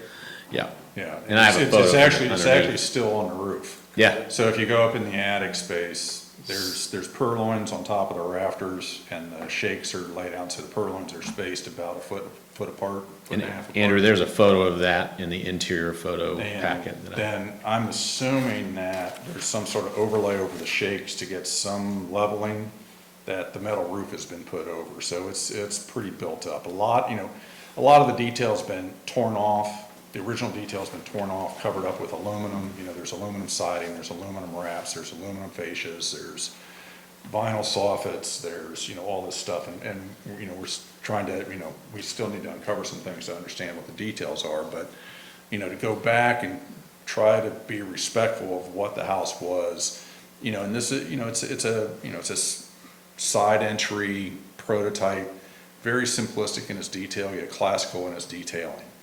And so go back and, introduce that water table course, have some, beefy corner trims, establish a frieze line, that's kind of reminiscent of, a little bit of Greek revival, but, it's basically classical precedents that we're trying to, introduce onto this facade that is really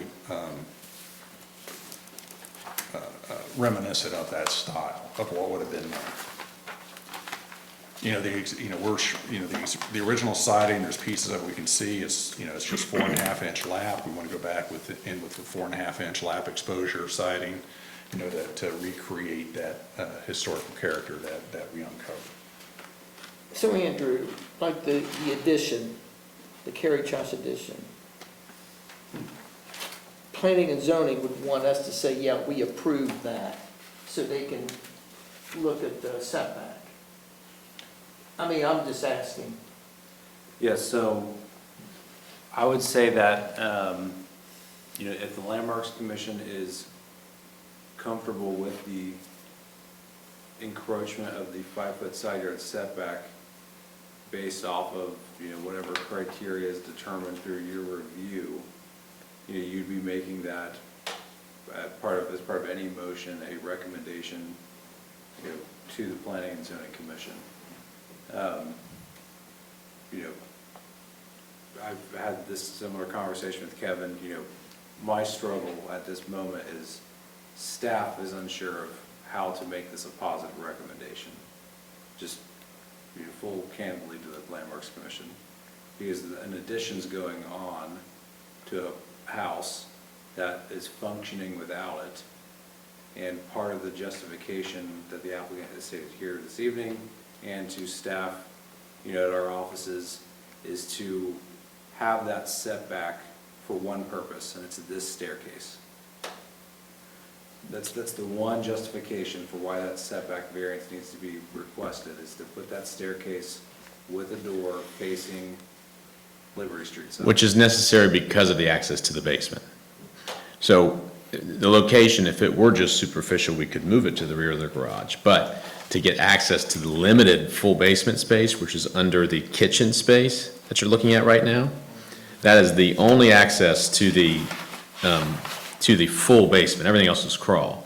And so one thing that Andrew and I had discussed is, could we move those stairs to the rear of the garage, which under the previous architect was kind of his thought process, but created a interesting spiral, didn't really work out in any planned staircase. And just to add on to what you're saying, Andrew, I would contest politely that it's functioning, because right now it's functioning without parking. So our goal is to add parking, a parking designation that, one, honors the original, well, at least as far back of photography as we have of the property. So we're not looking to add parking in the spot that there was no parking. They were parking horses, but our goal is to match that original historic integrity of it. We would also want to get the neighbors' approval for what we did back there, as far as that 1-foot-7-inch setback. But really those are the constraints we're working with, not only putting that staircase there because we like it there, I do like it there, but more so because it has access to that basement, and that's where that carriage house was off Liberty Street, and that driveway's already there, so that wouldn't be a new step. Does it need a basement? What if it didn't have The a full furnace is basement? down there, the water service is in there, the sewer comes in there, we gotta have access to that area. Yeah, all the utilities are down. Versus having an outside We'd have to find a new location. door. To To the basement. The current stair is right where that pass between the pantry and there's like a little mudroom space. That's right where the existing stair is. Yeah, The house right across the street from us, that I designed, we needed to get to the basement, and what we did was we put a hatch in the pantry that had a ship's ladder down to the basement, and that's how they get to the basement. Yeah, I think And there are no stairs to the basement. I think it would be suboptimal for modern living. I think that, you know, regardless of whether we had a different access to the basement, we're gonna need access to the upstairs. So to mirror that, in my opinion, would be the most efficient use of space. I know we're up against that back property line now. Just so I'm clear, the access to the basement is gonna be from that dining room space? Yeah, there's a pocket door right there. Yeah, I thought that's what I was, just making sure. Yep. And so it goes, I mean, the entry into the basement, as you go down that stair, there's the existing opening in this rubble stone foundation at that location. So we're just maintaining that same point of entry into the basement without creating anything new.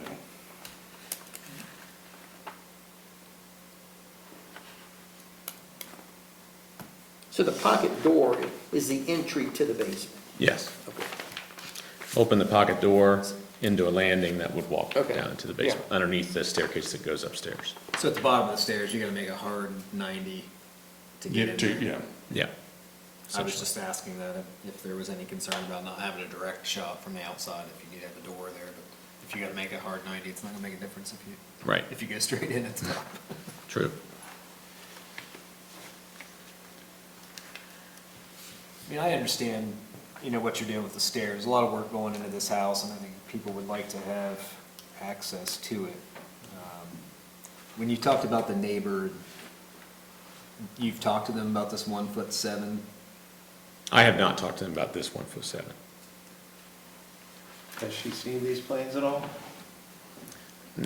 We've had very joyous conversations about them, but Joyous conversation. but that's not anything official. But my goal would be, before I present it to planning and zoning, Yeah. would be to have like a written and signed letter from both neighbors, which are sisters, aren't they? They're sisters. We work out with them. Oh, Yeah. who's Twiss? that? Oh, okay. Yeah. So one of the sisters is in the old Jenkins house on the east side, and then the other sister lives in the property in the back, so, Oh, okay. yeah. That, obviously, doing as much work downtown as we do, we would want their approval to do something like this. And personally, I feel like it would go a long way, hopefully, with the BZA, with planning and zoning. Well, PZA doesn't approve it, then it goes down to garage and a half, or whatever. Yeah, we're definitely gonna have to do some problem solving. But our sprint was to get it to go, okay, we like, as far as what our ideal was in presenting for this first go-round, was we like the general layout here. We feel good, obviously it's up to you guys, but we feel good about that 1'7" and making a run at it. And if that's not, what the commissions and the committees want to do, then we'll make adjustments. We haven't gotten there yet, mentally, but we would obviously we would need to do what we need to do.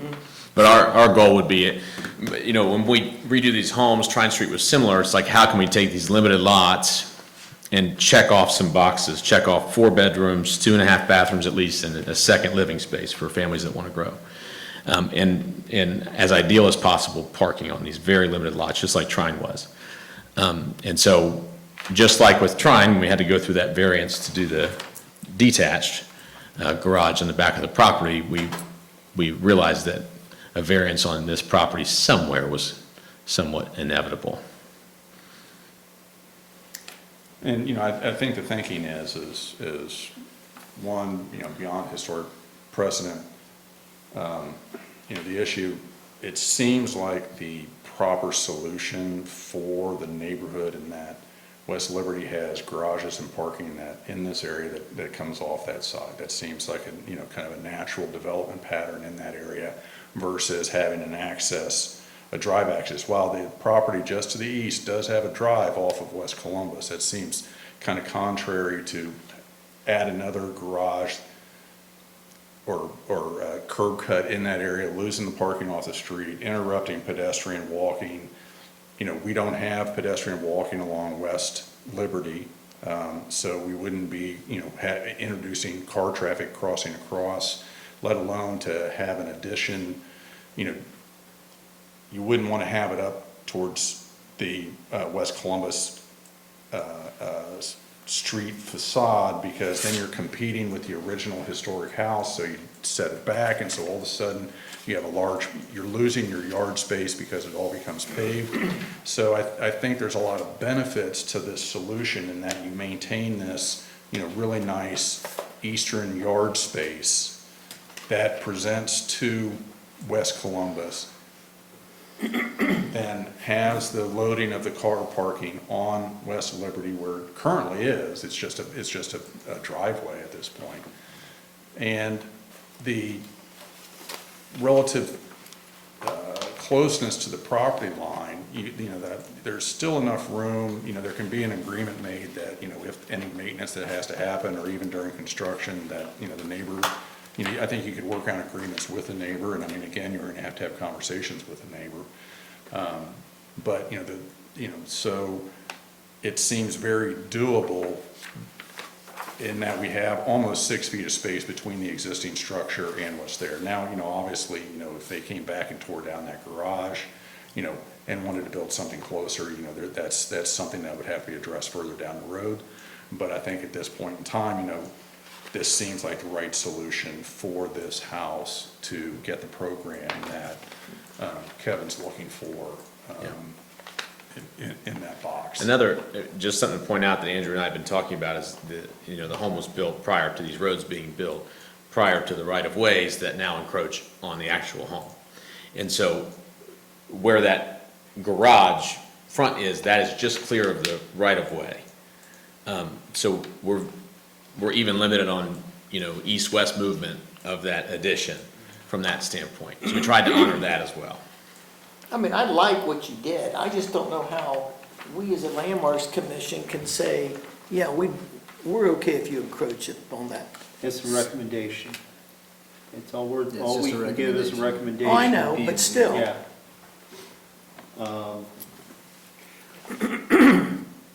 I think what we have to weigh out is, how does this impact our historic area? Or does it impact? Has there been precedent set where other houses do come closer to property line or not, or garages?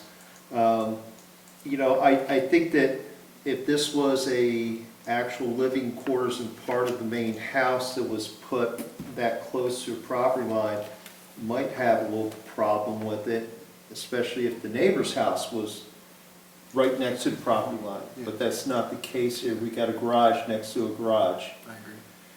I agree. We seem to see this a lot in the Old Town area where garages are, pretty close to the property line. Right or wrong, I don't know. It just seems to be a That's just the way it fact of is. Yeah. Old Town areas. I was gonna say areas, not just I Canal. would Yeah. say the exception being that does have that nice second story, kind of almost doesn't look like a garage necessarily. It looks more like a house than a garage. Right, It's- so it's- it's incorporated a little bit more, it's, I certainly wouldn't put the garage on Columbus Street, tearing up that whole west side of the property and putting a driveway in, that would just, I think, be ridiculous. I agree.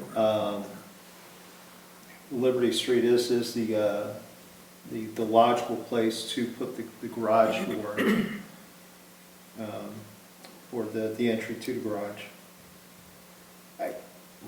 Living in the Old Town area, I don't really have a problem with it myself, but I'm one of 7 years, so.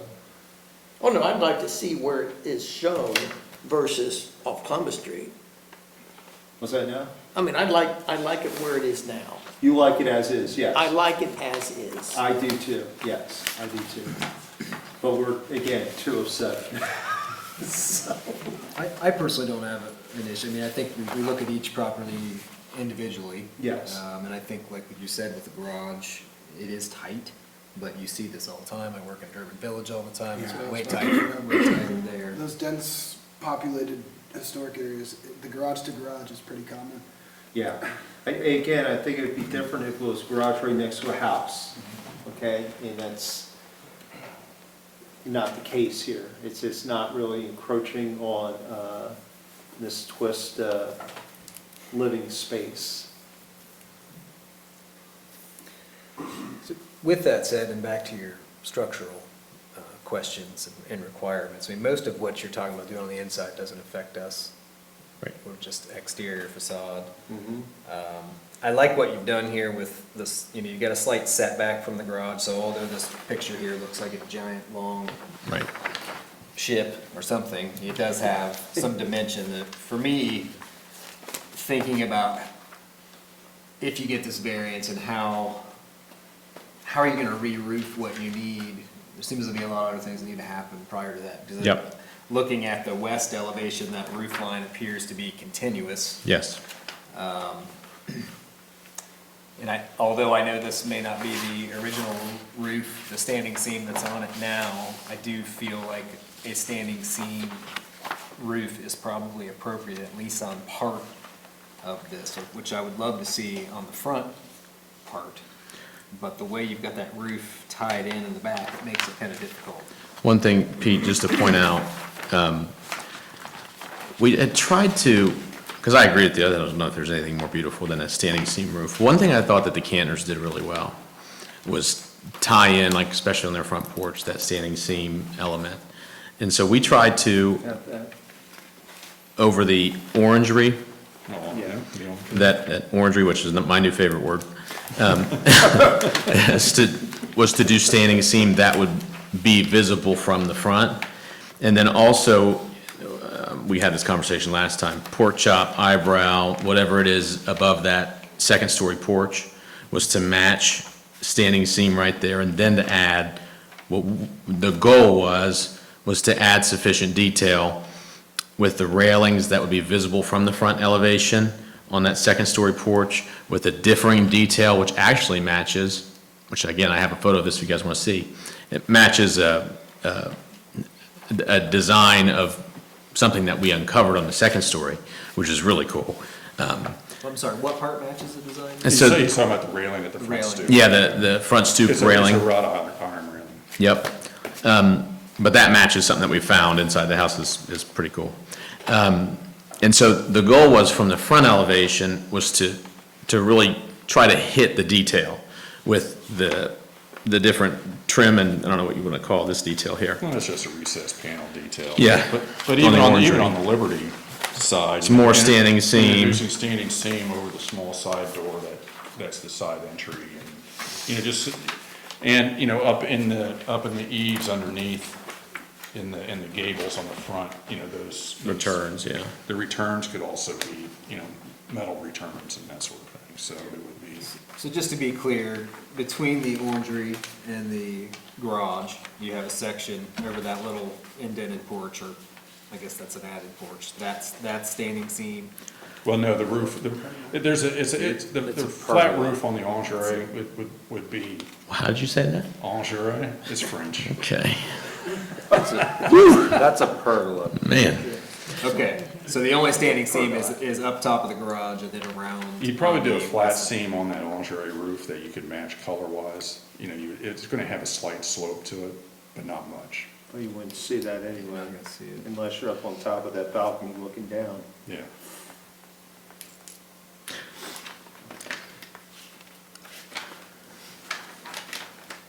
I guess again, I'm back to the structural, what we're actually looking for today. If you get some approval for the roof, say, where do you start if you're waiting on a variance? It seems like we need to get this variance first before we dig into the rest of this. Well, and I don't disagree. I think that my request, if we could, at least to have because whatever we do with the variance, I mean, obviously, we're weighing budget, costs, see how far we can get with what we're looking at. And if it is the commission's opinion that we need to do a standing seam on a significant part of the roof, then I have some things that I need to go and address on the backside, even if we do have to come back. Same with siding material. And so it would be huge plus if I could get a head start on understanding what materials would be favorable or acceptable to the commission at first. And the other thing too is window layout. You know, in order to really get any of that framing working inside, we need that. We're making a couple changes to the existing window layout, which obviously we need the approval for. And where are those? Well, on the Liberty Street elevation, the,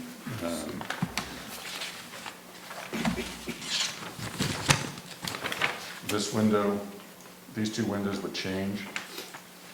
This one's currently a double window, this is a single. This happens in the kitchen space, and we have to bring the sill height up to allow for cabinetry underneath it. So you can see it in that elevation up there that it's, you know, they match the height.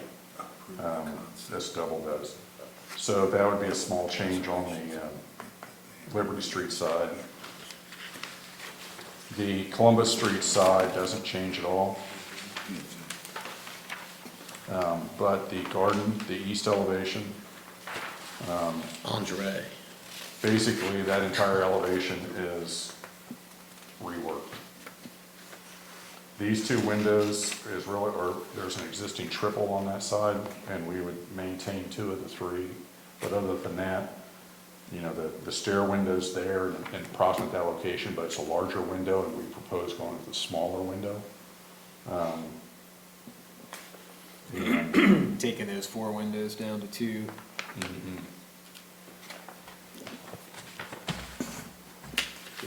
I mean, if you wanted to address, you know, that large piece of siding on the east side on the north, you know, where the parlor is, where the foyer is, I mean, you could always add a window there just to break that up a little bit. well, that's the stair. I mean, so we already, that stair, that's, No, I mean, in the foyer before, at the oh, bottom. down in the lower, you know, again, you know, I would say because it's not, wasn't there historically, I don't know if I would add windows. But, you know, considering we're totally reworking that facade, you know, that's a, It looks like you're keeping a large percentage of the windows that are there, with the exception of maybe one of the 4. they're in different locations, but Yeah. we're kind of keeping them, you know, they move around a little bit to compose properly. I like it. What is the siding proposed to be here? It's The lap LP Smart siding, Smart Side, What's the 4.5 inch exposure. 4.5-inch exposure. Is that the same as what you did on Trine? Yep. And that's actually, the existing house underneath the aluminum siding. The aluminum siding is a 6-inch exposure, and underneath, you know, there's areas that show the original wood siding, it's a 4.5-inch exposure. So it's matching the original siding exposure and profile. Looks like a 6 that's on there now, is it? Yeah, it's a 6, That's aluminum. I like 6-inch aluminum. I like the 4.5 a little bit. Look a lot more classy. But, you know, you go to 8s on the corners, beef up the corners, your freezes would be at 8s, your fascias are at 8s, so you have a bit, you know, kind of a heavier trim. And then around the windows, you'd be, you know, 3s, 3.5. Gonna have an extruded sill on all those, not picture framed? It's shown as picture framed right now, but, you know, we could do it, you know, we could do a detail that shows kind of like there's a sill, but. There's not an abundance of, you know, window trim detail on the house now. I think the sill, Well, the everything's- sill really. Everything's been stripped off of it, so, you know, looking really to kind of add the detail, you know, like around the door, you know, adding shutters to the, you know, the Columbus side for some, you know, for some color and I detail agree in with that. you, Pete, I like the sill versus a picture frame. It just really helps with a historic house. I mean, can we look at that, the old picture that you found there one more time? Andrew? Ignore the address on it. You guys are actually adding dovecots to this. Yeah. Interesting. So this looks like really beefy sills. It's, you know, it's just a little detail flourish. Pat, do you I know, like it. do you know Marilyn Rush Eccleberry? What's that? Do you know Marilyn? Yes. So she lived right next door to this house.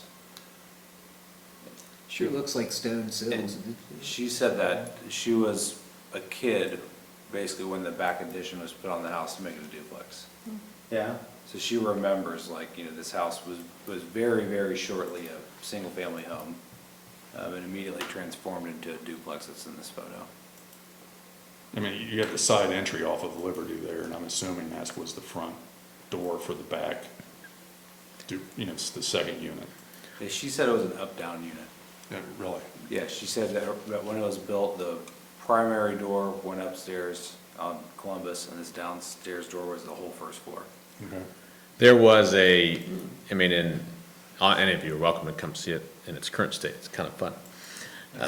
But there definitely, I was told from someone, I think it might have been Bob Wood, who was telling me he used to take piano lessons in there. He said, oh yeah, it's always been an up-down. But then as soon as we stripped it and got all the plaster and lath off there, I mean, it's very clearly open. And there was an old staircase that we uncovered that makes sense that was the entry door, but again, that's just fun history stuff. I think they did it for Amazon deliveries myself, but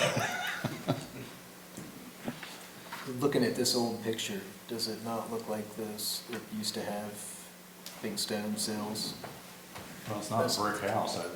Right, but they're just, it's strange how high those are, it's very uncharacteristic. Just curious, we're not I'm gonna talking be- about the sills, with the, apron or whatever that is, it's kinda hard to. of that piece of trim. all the windows right now, not to Yeah, interrupt. It's not a masonry, build, it's That'd probably be a hard to piece of think it trim. was stone, it's more likely wood. Yeah. The size wise, I do, it's just hard to tell. It was brick insulated on the first floor. There's a house in Lancaster that has limestone, original limestone sills that's sided, so you do see Wood it. siding, really. What's the original age of this house?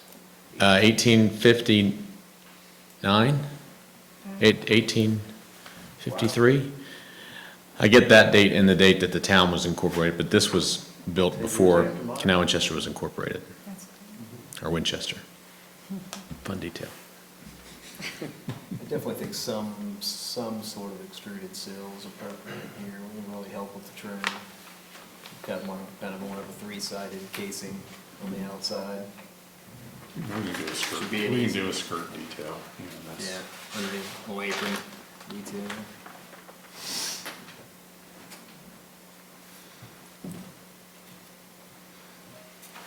Again, I mean, the style of the house, they weren't very ornamental, but, if you put it in the right places, emphasize some areas.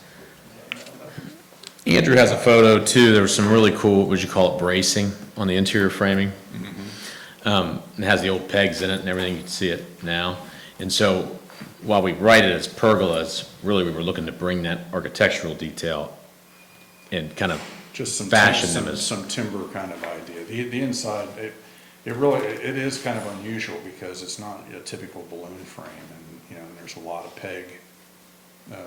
wood peg connections and bracing. It's kind of interesting. Are there timbers in the attic? No, but there are timbers on the first and second floor framing, the walls. Because I've been in Vance's attic, and those are timbers, branches, trunks. Rafters. Oh, yeah. Yeah. They This whole floor was typically like that. taper as they go to the top. I don't know about that, but even in the basement, there's timbers. I mean, tree trunks Yeah, down there. State Farmhouse across the street here, same Okay. thing. I mean, we may have Slip that the in the walls. crawl space. I have no idea.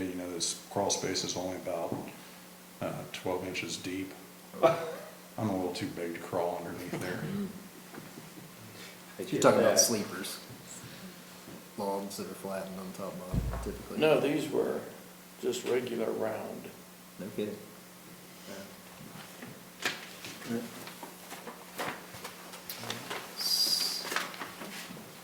So the two doors, I guess, the entry to the stairs there, what's the plans? I don't see any specifics, but that, To the stairs, or you, in The between the ex- garage and the house, the stairs going up to the second floor, you've got an entry door there. Looks like a 15 light. yeah, it's a full glass light door. With a transom. Oh, is that the thermo-trim? Yes. Is that what you're talking about? Mhm. Looks like that door matches the rear door too. Right. Goes Out the up dining- to out the pad. I'd like dining to see area that more goes of up. a 2/3 glass or a little more of a traditional style door as opposed to that 15 light there. It's a pretty modern. Opposed to that, Nope. To go to 3/4. 2/3, So the 3/4 ceiling- glass, 3/4, yeah. single panel, some on the bottom that matches the rest. I think that matched that. Panel work that would match the front door. Yeah. Maybe a horizontal panel at the bottom and. Kind of to match the lingerie. Take care of that Yeah, I view think just- across. Period appropriate wise, same thing for the upper door, on the back of the garage. So there's 3 exterior doors excluding the front, so up on the balcony of the garage and then at the rear of the house, and then of course going up the stairs to the garage. So all 3 match. I mean, you could do a half light, 2/3, 3/4 light, whatever, I think any of them would look appropriate. Typically, you don't see a 3/4 light on the side of the house, it's usually your front door. Yeah. You do sometimes.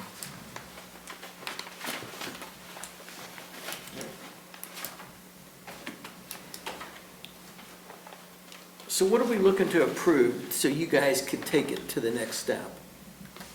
Well, I think Just we're looking That's for, our Oh, recommendation. recommend the overall massing of the elevations? well, I think we'd like to see, a conceptual approval of the direction that we're going, a recommendation to BZA for the variance.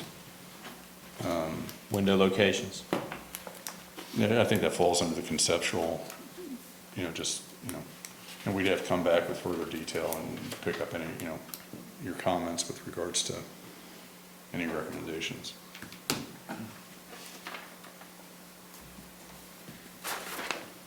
It could be good to discuss all these materials, now, we've talked about some, but typically we have 2 weeks to review this information. So Yeah. I'm hesitant to approve a whole lot of things without really having time, but talking about these materials is important.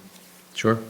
Well, I think we'd be approving just the conceptual concept if we of just- what's here I as think we opposed to just the the Those final specific approval. concept, Yeah. and with the idea that they're gonna come back for more detail on the Yeah. actual materials. I just thought we could make some recommendations towards those, Well, so they don't have to come back twice. Right. Was there any other material issues in that anyone has seen, or have you had enough time to look at it? The lighting, I was going to ask about that. That was something that could be addressed a lot later. Sure. Agreed. And in your package, you do have some of those exterior lights, the actual, Right. Yeah, I'm okay with the window placement and everything. The shutters in the front look to be half size of the windows, which is fine. And we would propose to have, the catches and the hinges and. You can put all the catches and hardware on it too. mhm.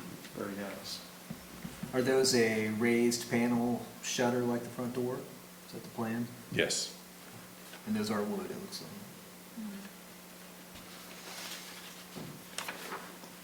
And then all the trim and everything. It's all smart siding, you mean the board batten is smart siding, correct? Yes.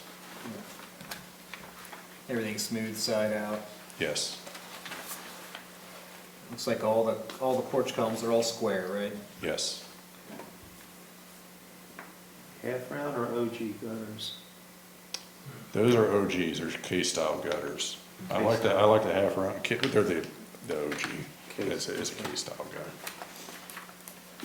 That's It probably has a what's on there it has a now. metallic copper finish on it, so they're aluminum, and so you do round downspouts with the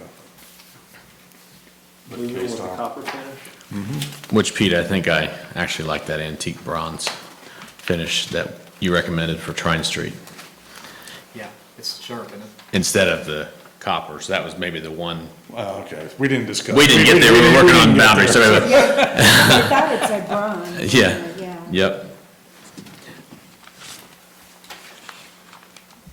Nets has the exposed brackets, the clamp brackets on the, as far as your downspouts go. Hadn't gotten that far. Okay. Whatever you want. Do it. It's a nice look as opposed to the cutting some aluminum. Yeah. You don't want the aluminum straps? That's what you get if you're not specific. So. Well, typically what I do round gutters, you do that kind of half round clasp, so. Can we talk a little bit about the roof and, I'd love to get everyone's opinion on the, standing seam or other options as opposed to just a giant sea of asphalt. I know we've got a couple of sections of standing seam in there, and it would be difficult to do any different transition on the back. On the, I shouldn't say the back, but the east elevation, because that roof is continuous, doesn't have that setback like it does on the west side. Well, it's like being all or nothing, see if it's the same.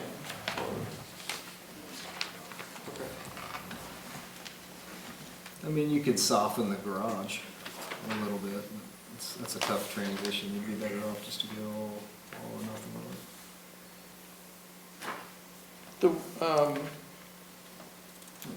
The wood arbor over the garage door. Okay, you have it as cedar. Is there a, so the south elevation, right here would be the, Yes. and then the Andrew, are you pergola able- over the indent. Okay, it's the same thing, cedar.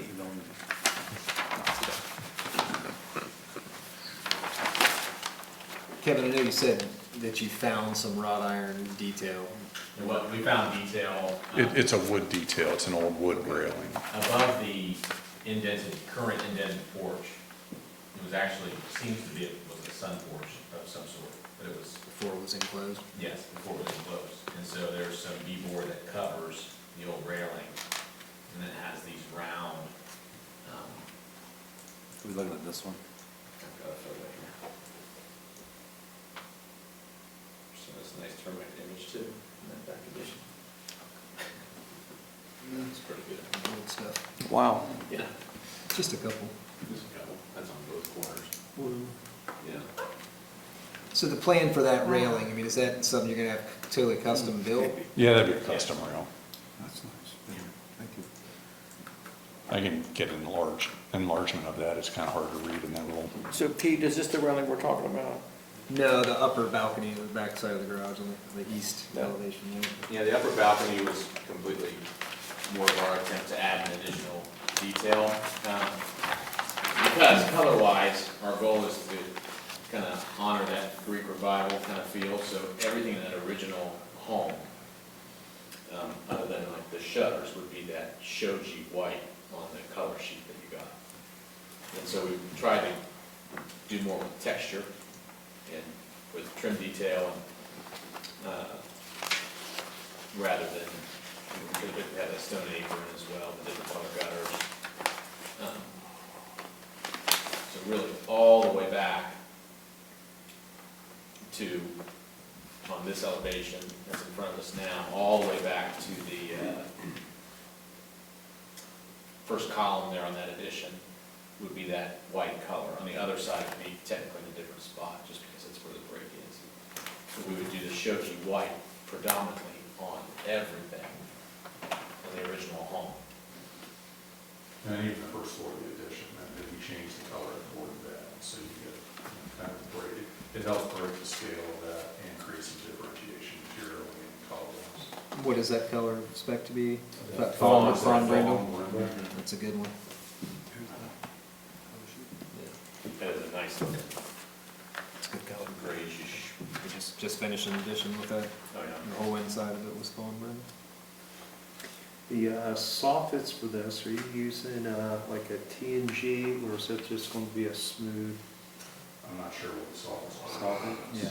Because. Does Smart Side have a Well, specific? we haven't uncovered the soffits, I'd kind of like to, get it uncovered and understand what that is. I mean, right See now what it's- was there? Yeah, You're right. Because I'm seeing aluminum here right now. yeah, it's just aluminum, flat aluminum. This little pin bracing here. I mean, I think So when we were doing that pergola outside, a smooth finish put some pins. wood soffit, Yeah, some sort of would be fine. I think, if we go back and just do that, it would match what's there, but it would be a much better What's this? finish. Oh, the other. Yes, the interior bracing, you can kind of see where these pegs are driven through here. Mhm. So obviously this will be covered up inside, but we're looking to try to copy that detail with what we call pergolas. Right. Oh, on the pergola? Yeah. Okay. So My house is 1845, and the original structure is built sorry, just what's your like name this. again? Yeah, Phil. over here on Columbus Street. yours is yours. Patio 27 space out on Columbus. the east side, what is that supposed It's to a greenhouse, looks like a be? small Patio cottage. space It's here? not. Yeah. But- All bluestone? Is that, but the original This is all structure, the brass. 1845 portion is all done because I stripped the whole interior, and all of my posts are like that, all the corners are. What about the plans for the front steps? And all the lumber is probably produced right here in this spot. Right on the. It's like deteriorating. Well, no, right here, Yeah, right now, this used to be a lumber yard. Oh, yes, yes, yes. This building was, So, you yeah, know, the steps See this, where they just sliced all and the the way deck there through. need to be upstairs. replaced or. You have balloon framing, goes all the way up to the second floor, no, lucky. Modified somehow. So I think those front steps are pretty beat up Wow. right now. Yeah, it seems like that whole stoop needs replaced. The doors, all the door detail stays, correct? I'd love to see Minus it. the I mean, storm door. I tried to, yeah. So that's all good right now. Yeah, we're gonna, Yeah. there's the last sheet. I got my professional photographer. So this all looks existing, this is new? Yeah. Well, the whole, we'll Yeah. probably replace the whole thing, Okay. so. That's actually spec'd out as a door system. It's a fiberglass door? Oh, cool. Yes, and, so, I was talking to him, so we can do a mahogany stain on it. So it looks like a cedar pergola, but the point was to find a spot to do this. on. Here. Yeah, Okay. because we were looking to do that, not architrave is the right term. but Mhm. Because all this is one color, we're looking to carry that line through to break up the one big wall of 4-inch lap siding. So one thing that's kind of nice with that front door details above the side lights, Yeah. you've got a little decorative molding there that I see Just a small kind of taken out on your, Zip code. on this new. Yeah, I love the little crown in there, it does have a little detail in there. It's there and it's also on the bottom to a different scale, but looks like you've got a little something there, but. And is it just so shot that it needs torn out, or The door? the front section? He's asking about the front door. Transoms, side lights, Side lights. It's, is it just pretty rotten? I don't want to speak out. Looks like some of the trim is, looks like it, but are the windows bad? It looks like you're trying to replace it pretty much like for like as best you can. but Yes. We're losing a little bit of that You lose a little decorative bit of detail there, which would be nice to see a little something there. I'm definitely willing to keep the original door. Is it wood? It is wood. Without having inspected that door in particular, all of that detail, especially around the corners of the house, there's a ton of termite damage. Heavy, not that it can't be cleaned, it's just gross, heavy cockroach droppings all over everything. And so I don't have a lot of confidence, but I definitely would love to keep it if we could. But that would be the goal on the back end, was obviously a better, more sturdy product, watertight product that matches that current look. Even the side lights, the sill just goes, and I see now that you're trying to maintain that. Yes. Yeah, All the wood in there is pretty soft. What we were discussing was, if you look at the black and white photos of the existing, there's some crown detail and a little bit of build-up detail. That's disappearing with the new plan. No, I think it could be somewhat recreated by just adding a couple pieces of small molding in there. Instead of having everything mold together, you can have it come separately, and you can create kind of, you can try to recreate some of that molding detail between, get a little bit of beefier rail between the top of the door and sidelights and the transom. Is that something we could do, a little architectural detail? Yeah, I'd love to 100%. see Just be in the main front entry of the place. Yeah, you're talking about adding detail right at in line with the top of the door. Yeah, similar, Yeah. and right at the bottom of the side lights, there's a little sill detail and something that's kind of hard to make out, but it probably has some You kind of could do little that. crown or something underneath it. We could just modify this drawing. Sure. Yeah, just to show those. I do like the side trim and the header on it though. That's Agreed. really quite an improvement. So it sounds like overall, the overall concept is good. We're okay with that. I agree. Yeah. Roofing, I think, is, just to bring back up Peter's point about, obviously, I'd love to do, I think standing seam is beautiful. I think that on a home like this, I think the hard part is with it being so close to the road, that where you'd really want to hit that standing seam look would be from the front elevation. And you don't really get a great look at that. This look on the right is what most people see when they interact with our property. Liberty Street side. Yeah, but when you're on a walk, whether in front of the Cantors across the street or your Liberty Street side, the house is so tall in relation, and there's a bunch of foliage, that tree's huge out in front of it. That's the most visible side, is the Liberty Street side. Yeah, you think you see it pretty good there, though, when you're driving down the street. It's got enough pitch there.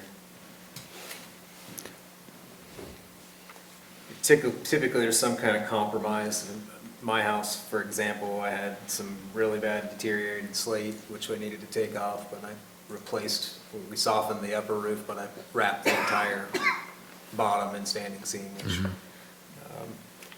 I think really helped balance it out.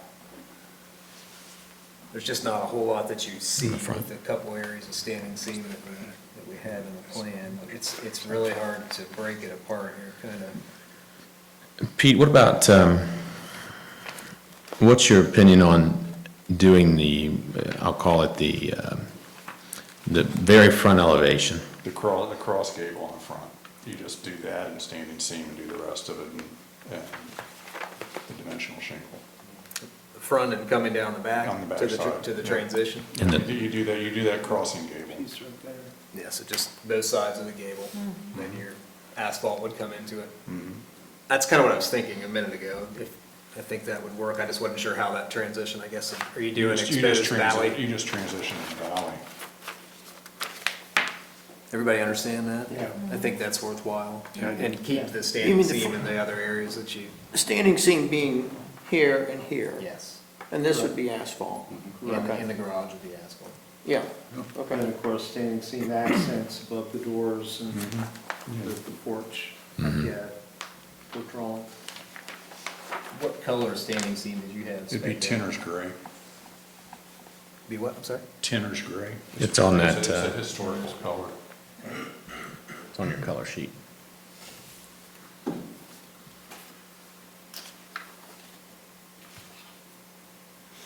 Does everyone agree that would look sharp there? Yes. Yeah, as I'm looking at this too, there's a lot of gray roofs around the downtown. I mean, it's gray on top of gray on top of gray on top of gray, so it's just, yeah. Gray's really popular. It used to be oatmeal, now it's gray. It's great. Yeah, I think most of the standing seams we've approved have been largely black though, so might not they've be. been black, yeah, but Was this standing seam on the east elevation up here at the gable end? That's standing? Yeah, on that brow, yes. Okay.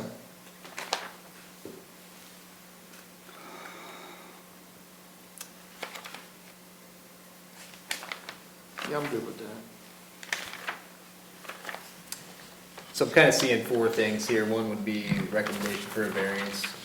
Two's the conceptual visualization, let me get that word out, so that you can move forward with your window framing and whatnot. Yep.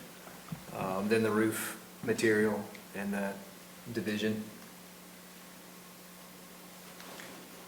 Know that there's anything else that we really want to the I variance? guess the foundation, depending on what you're looking at doing with that, maybe we could mention that the intent is to expose the original limestone foundation in the front. Yeah, and if we can get to work on getting down there and really doing some investigation at the next meeting,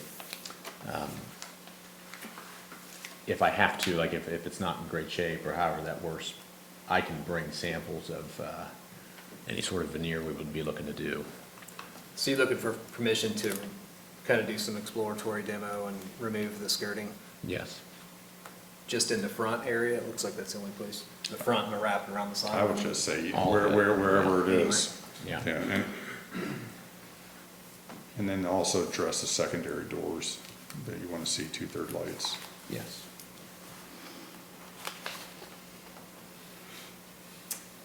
Is that something you'd be comfortable, I mean, size-wise, you can go ahead and do what you need. I think we can talk about all the trim and windows and doors at the next meeting. Is that okay? I don't have an issue with that. I think that you're right. We got to get the detail right on that. I mean, we're Hopefully- approving the conceptual part, so placement and all that's gonna be fine. Doug, are you cool with that? We can place windows and frame. So do we need to decide size of corner trim, freeze board, stuff We're like not- that? Yeah, we're not going there yet. Okay. We'll talk about all that later. I mean, if anyone has an objection to the type of siding or sizing that they're planning, now's the time to talk about it. I think it all looks pretty good. All pretty straightforward.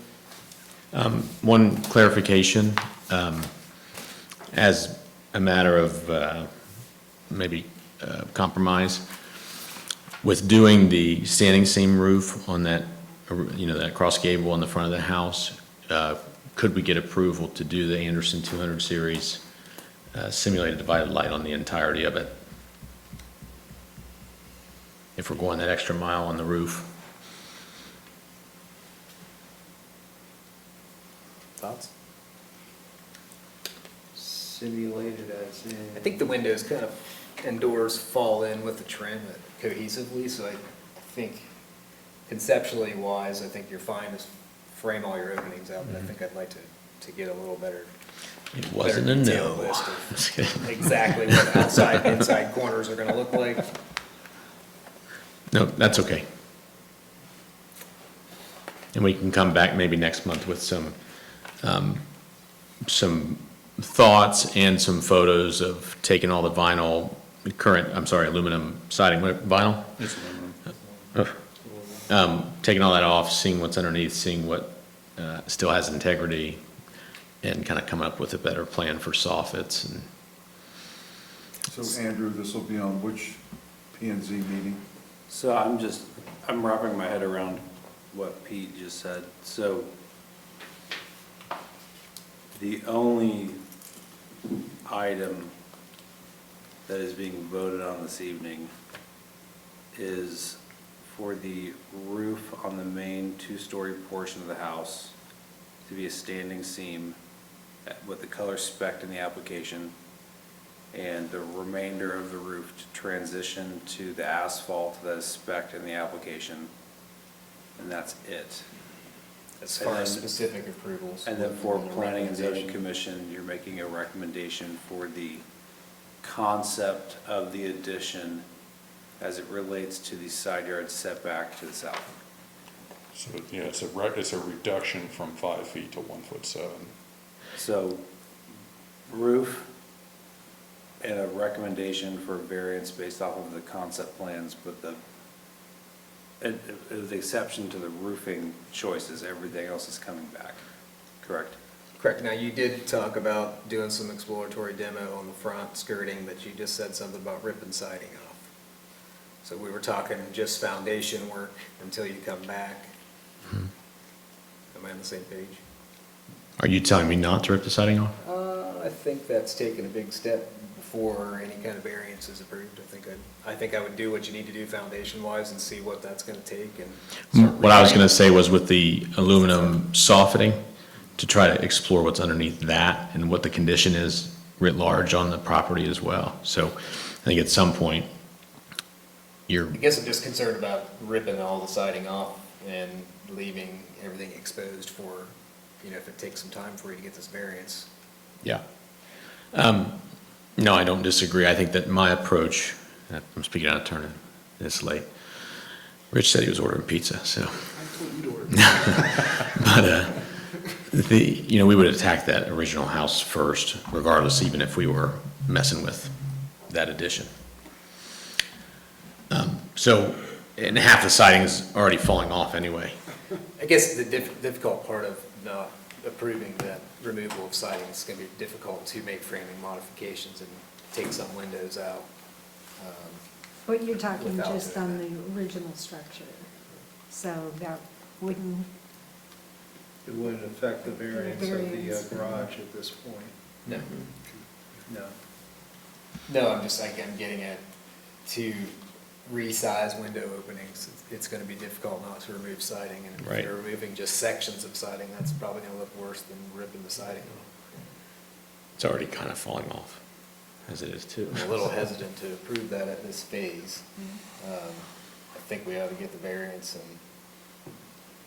and that would be, I'm sorry, Andrew, and if someone just asked this question, that would be when? So, it would be for a meeting on July 13th.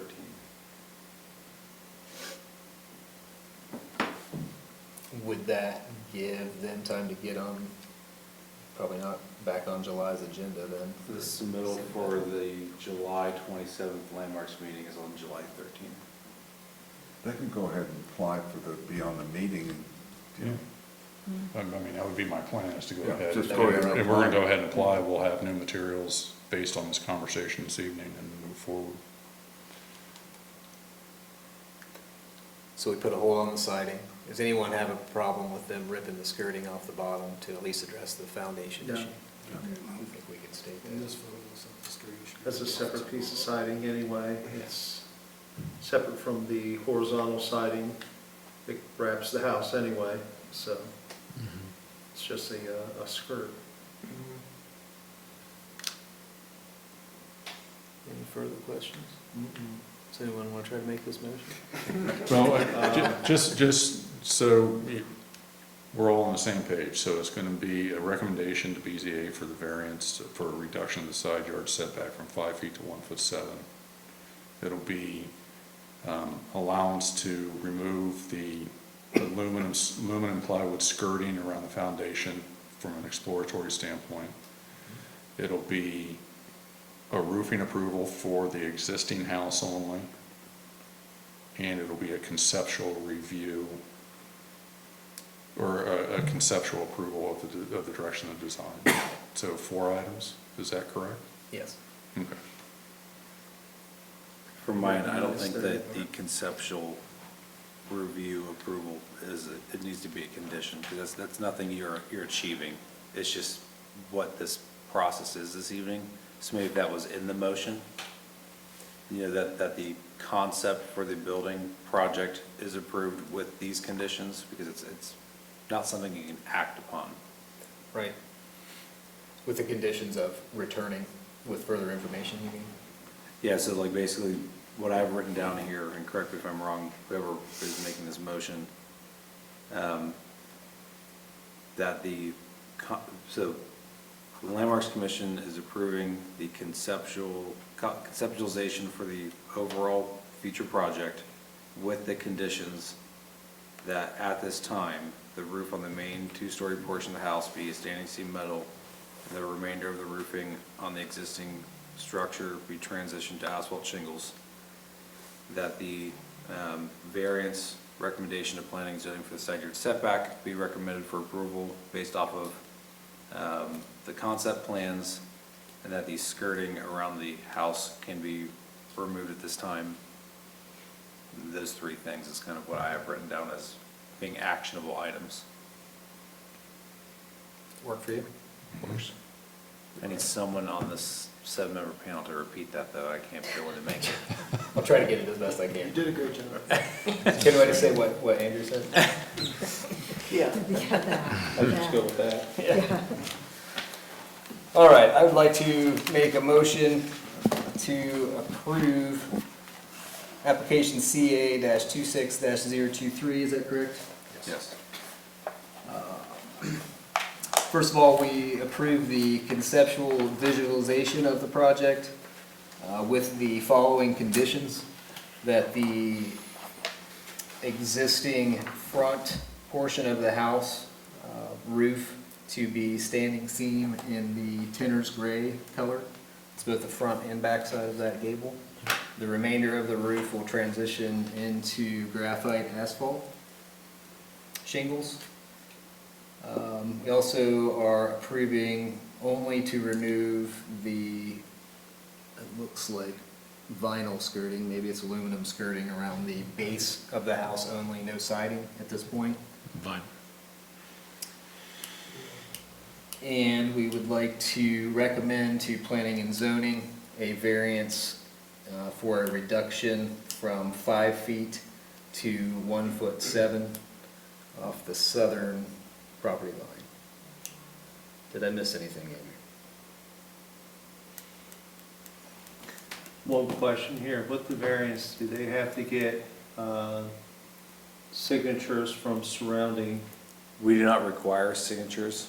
You from do not? surrounding- We notify surrounding property owners of the variance request. Okay, Adjoining neighbor compliance is not required, but they'll be notified of the application.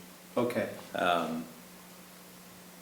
So basically what we need to see for the variance request is a survey that shows actual property boundaries with this plan overlaid on it, showing dimensioned on how big this addition is to confirm that 1.7, that 1'7" okay, is the measurement.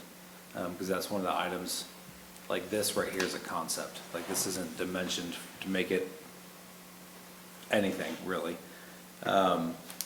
And then we need a statement basically justifying why the variance should be approved, adjoining neighbor notifications, and then the plans that Landmarks is reviewing this evening, showing the overall concept and why they're recommending the approval. I think maybe if you guys could just elaborate just a little bit more on what you are, why you're recommending the approval would be helpful. Like I said, from this level, I received this plan at 3 o'clock today, so I haven't had a lot of time to take a look at the details to it. So I'm not fully prepared on kind of what staff's recommendation is going to be, so having the Landmarks, recommendation is going to be very important. Is it okay for us to have a discussion about that, or do someone just need to make a statement? I think, having that discussion would be helpful, just so it can be reiterated in whatever report that the Planning and Zoning Commission receives. From my point of view, I think the point that was made that this particular portion of Liberty Street is largely a garage access, I think it's appropriate. The house does not have a garage. It's considering the size and the amount of work that's going into it, I think it's justifiable. And it's going to be abutting another garage, Not a house. not a house. it doesn't impede anyone's current living space or encroach any current homes. And I think it keeps with the spirit of how things are built in an old historic area. Garages are pretty close to property lines. It's been done that way. So we're abutting garage to garage. Right. Because this is going to come up again Correct. in the future. It is garage, it's not a house to a garage. Right. Yes. Or even a garage to a yard, where somebody would feel like, you're encroaching on their backyard space. This is a garage. And of course, with if neighbors do have a problem with it, they are being notified, and they have a chance to speak up against it if they so object, which we don't know. But like Pete said, I personally don't have a problem with it. Can I get a second? If there's no further comments. Pardon? I'll second. Okay, second. Vote here. Roll call. Roger? Yes, Whit Wardell? Yes. Carol DeGrasso? Yes. Patrick Lynch? Yes. Pete Lynch? Yes. Rich Dubby, yes. David Kirkhoff? Yes.